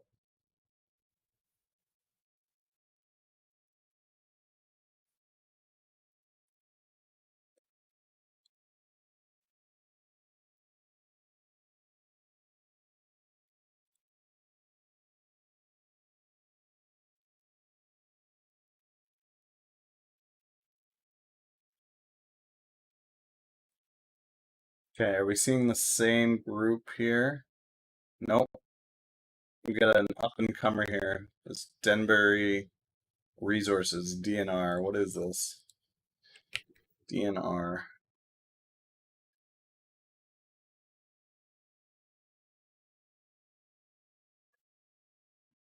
Okay, so this is another energy sector. It seems like that's the theme of today is energy.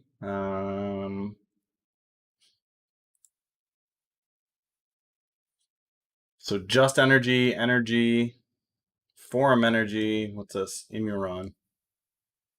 It's going to be an energy company as well.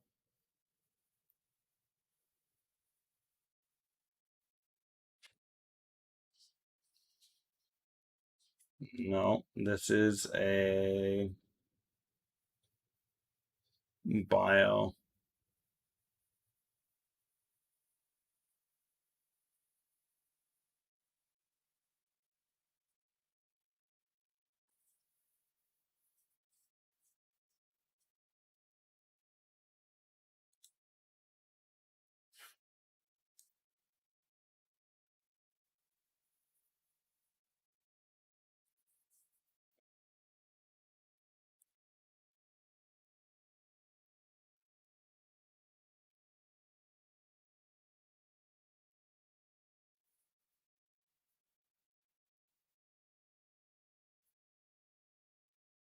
Interesting.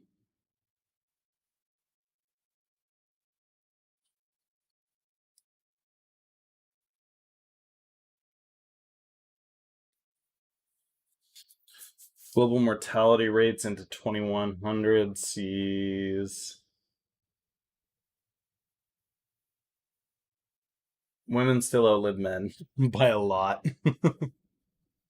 No, I love it. I do appreciate the help, guys. It's just a question of even when I get around to it.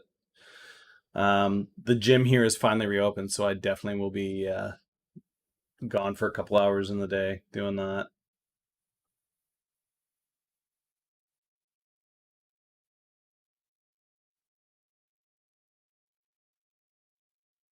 Fertility rate globally. Look at this. Look at the difference on the scale.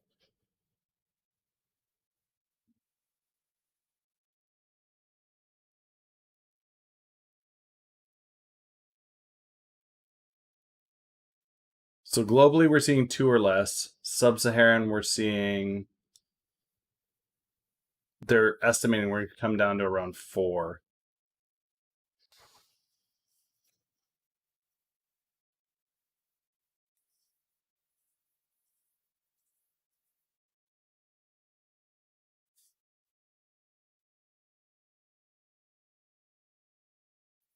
So all of these countries that are in the bluish purples are already below the replacement level, which means we've got more people dying than being born in the country. So Australia, U.S., Canada, Russia, China. Not sure which one that is. Most of Europe. So what we're going to see is a massive growth in population. What this is predicting, anyway, is a massive growth in population and immigration from the areas that are not currently blue. So what you're seeing is, especially the ones that are black.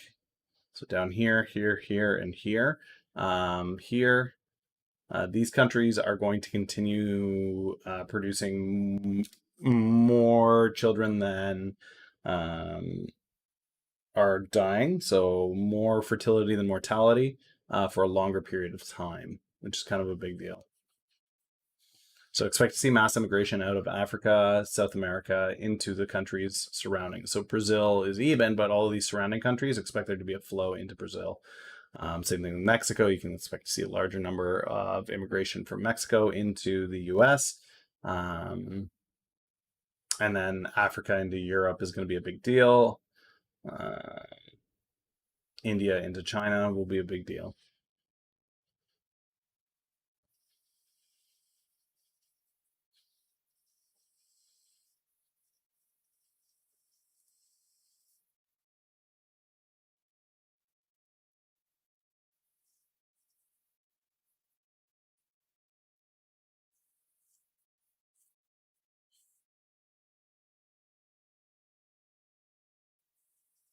All of these are showing aging populations.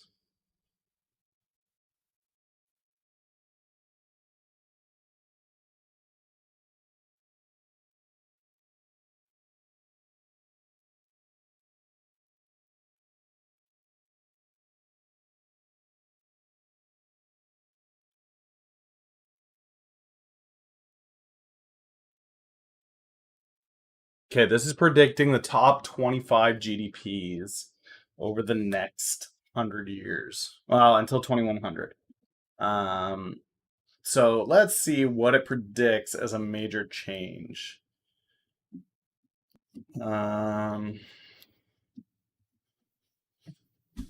okay, so big things to note right off the bat. India, they project will be the third largest economy by 2050, knocking Japan off of that spot. Um, Brazil by 2100 will all but disappear from the top 10. Russia will disappear from the top 10. Canada will join the top 10 and stay. Turkey is actually expected to join the top 10 by 2050. Saudi Arabia, it looks to be declining. It will completely, oh man, down to 32, completely disappear off the list by 2100. And I think that a lot of that is going to be based off of their projection on oil, and that it won't become such a staple. Poland gets knocked off the list. Switzerland, that's surprising. I guess it's GDP though.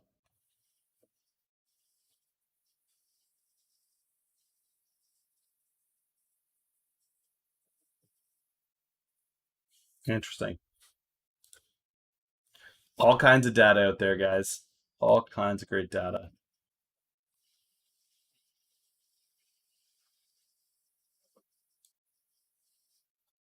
COVID findings.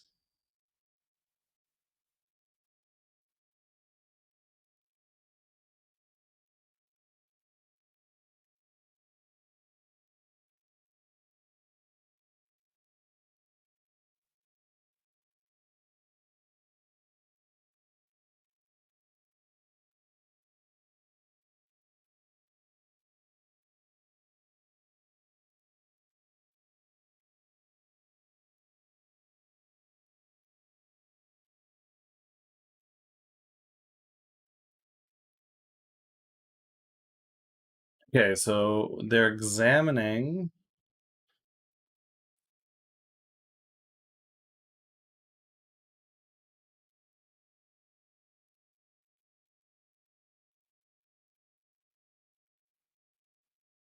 So they're examining several patients that have passed away, and they're looking at how quickly that develops.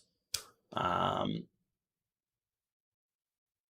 So male, 57, and this is in a sensitive age range. So a lot of the testing that we're seeing, and the one that we're expecting from AstraZeneca today, is all going to be from people that are less susceptible to the virus, have stronger immune systems, didn't have pre-existing conditions, weren't pregnant, weren't taking medication that could otherwise compromise their immunity, no immunodeficiencies, no HIV, no Hep C, really healthy people that they gave the virus to, essentially.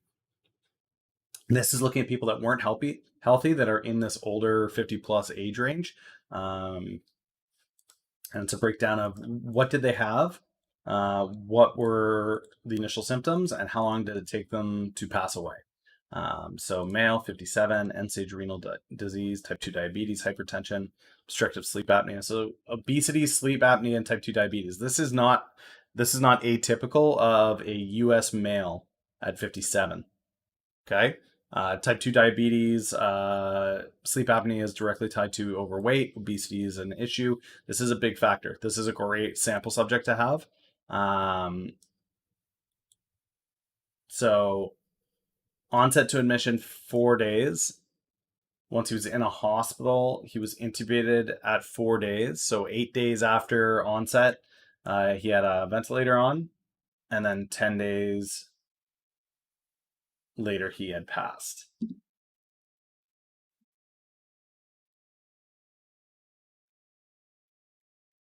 Okay, 74-year-old female, type 2 diabetes again, obesity, kidney problems, um, whole whack of stuff. But it looks like obesity, diabetes, and kidney.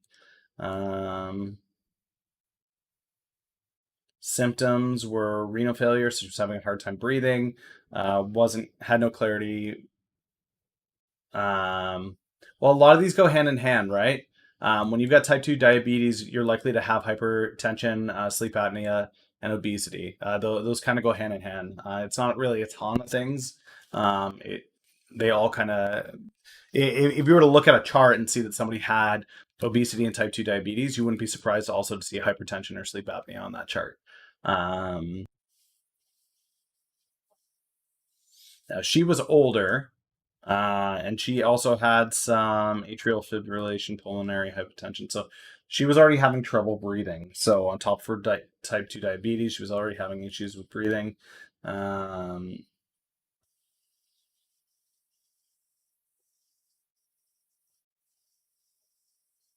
so symptoms to hospital 2, she was dead in 6 days. 54-year-old male, brain injury with secondary neurological dysfunction, dysphagia. So this time, no diabetes, no weight issues, no pulmonary. Good morning, Unique. Glad you were able to catch me live. I'll be around for another 15 minutes or so. I'm just breaking down these results from the Lancet here on some COVID findings. Holy crap. Massive fever causing respiratory distress and tachycardia. Okay. Never was intubated. Symptoms 1 day later in the hospital, 2 days later, so 3 days, and he was dead. 74-year-old male, heart failure, dementia, sleep apnea, no obesity. 3 days, dead. Diabetes, hypertension, heart failure, hypothyroidism, obesity. So again, guys,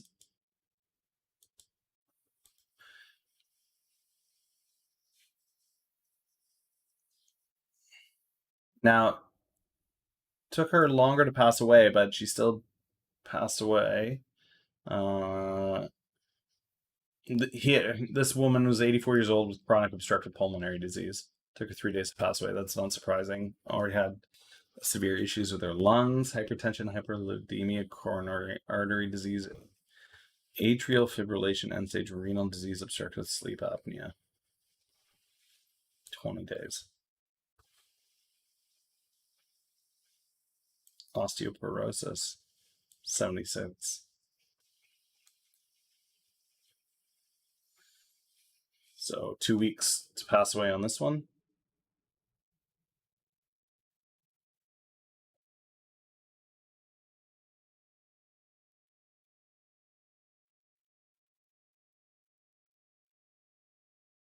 Type 2 diabetes,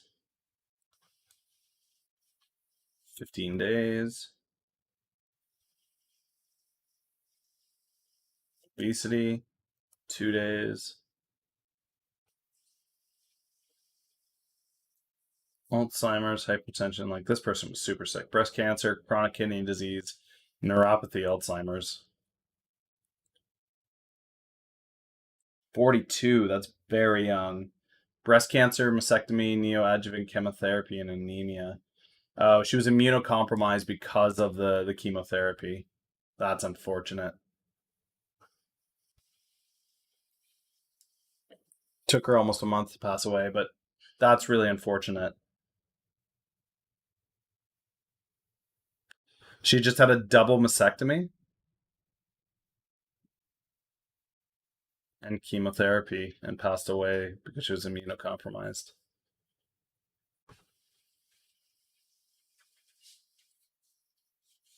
Okay, guys. So across this chart, what we're seeing is that there is a huge, huge risk, especially into your old age, with obesity, type 2 diabetes, hypertension, sleep apnea, are all things that are huge red flags. Now, it goes without saying that those would be huge red flags irregardless, but that may be something for you guys to consider. You heard me talking about how excited I was that the gym was back open. Guys, this isn't going to go away. There's always going to be something like this. But when you can get your body weight down, forget BMI. Like BMI is a real crap. chart, but um, what's the other one?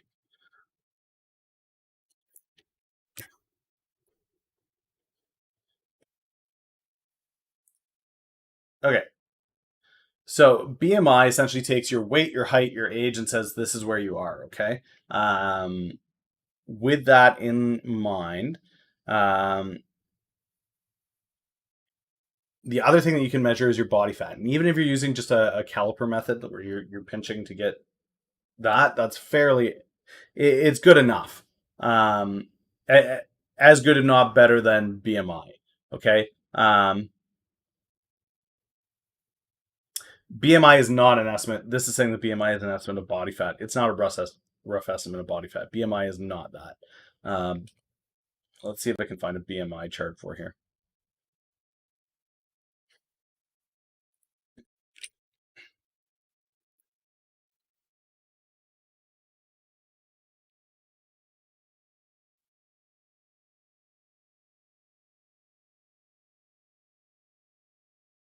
Yeah, diet's a big one. Okay, so 5, 11, 220, 30.7. So I am considered obese.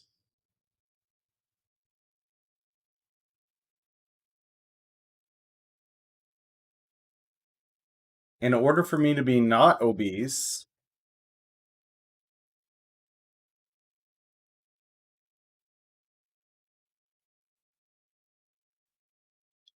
170 pounds.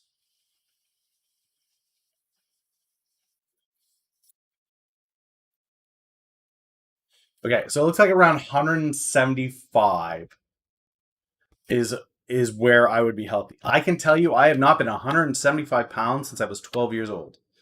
It has not happened. Now, what BMI does not take into account is yes, you may be carrying weight, but what kind of weight is that? I am out of waiter. I am indeed. Yeah, I'm looking for a reentry. That's all. I took profit and I'm looking for a reentry. There's some other plays that I took that have a more imminent timeline. Um, but yeah, I am out of waiter. But with this guy's with BMI, it doesn't take into account at all whether that weight is coming from fat or muscle. Now, with COVID, I haven't been to the gym as much, but I over the past several years, there's been a constant ebb and flow of visiting the gym and working out and lifting weights, and that's going to create muscle mass, and that muscle mass is going to increase your weight for sure, which is what this isn't taking into account. So when you're looking at your body fat percentage, I'm probably around 25-26% right now, which isn't fantastic, but that's because I haven't been to the gym. Ideally you want your body fat to come in around that 19-18% for men anyway. Women, you get to go a little bit further because you naturally carry more body fat. um,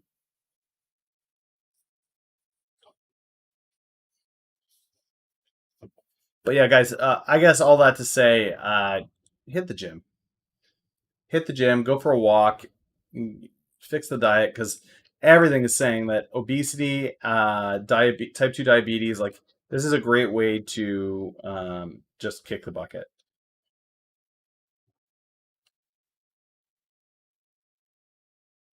And nobody wants you guys kicking the bucket, you know? Stop the day, Beerson.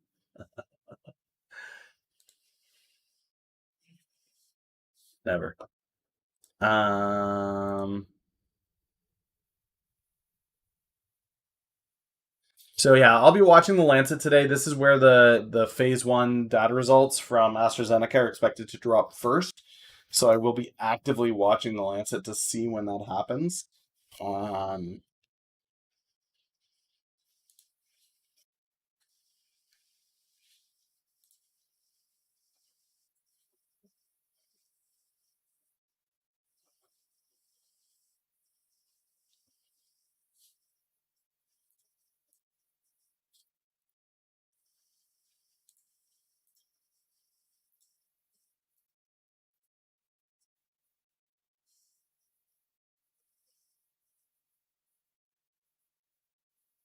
just looking at Weisha right now.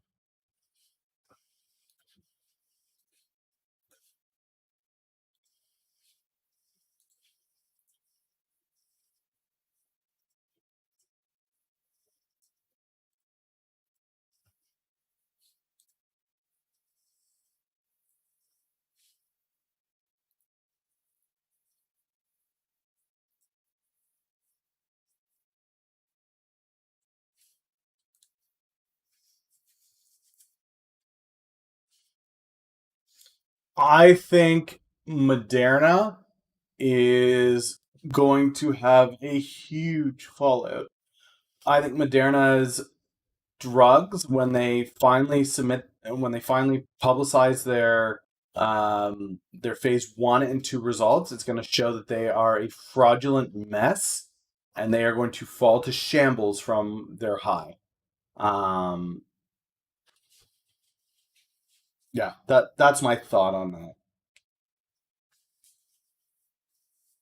I think uh, in my opinion, if I can get the assets together to do a Q1 put against them, I will. People can keep buying it up. When the data comes out that the drug doesn't work, the thing will fall from the heavens.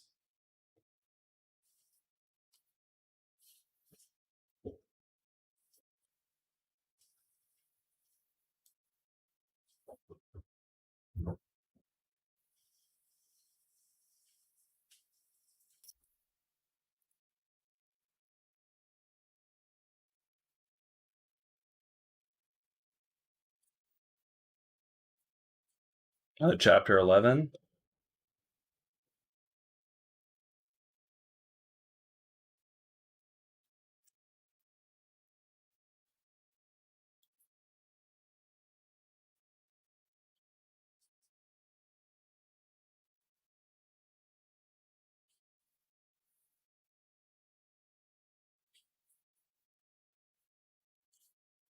Its stock has been hit hard.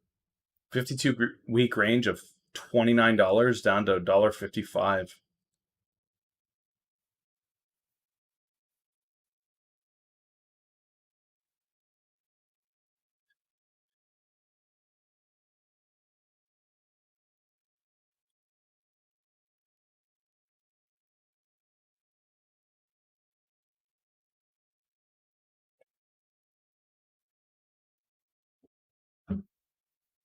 Aren't they protected by the government? The government can't protect them from their share price. If your entire company was built up, the only Moderna is a nothing outside of COVID. Yeah, on Operation Warp Speed. But even he can't buy a drug. He can't continue to fund Moderna if the drug doesn't work.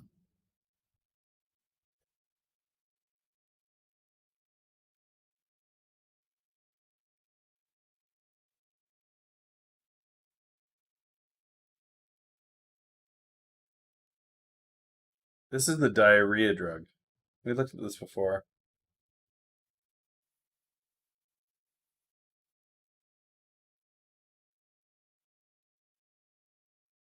Huh. No, it's a large jar of water. Well, whatever that is, plastic container of water.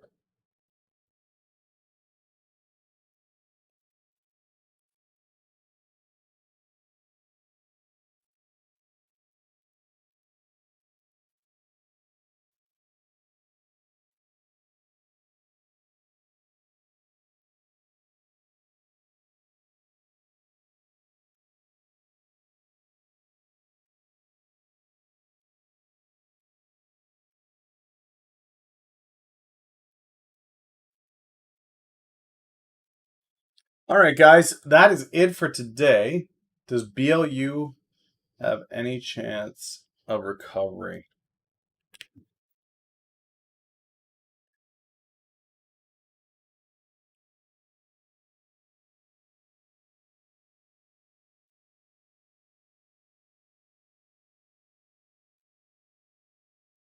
No,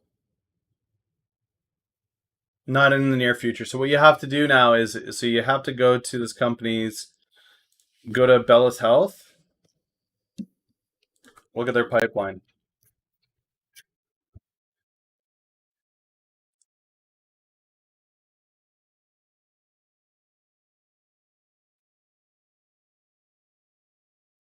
So this is their entire pipeline. This is really bad. Yeah, that's their entire pipeline is the drug that flunked.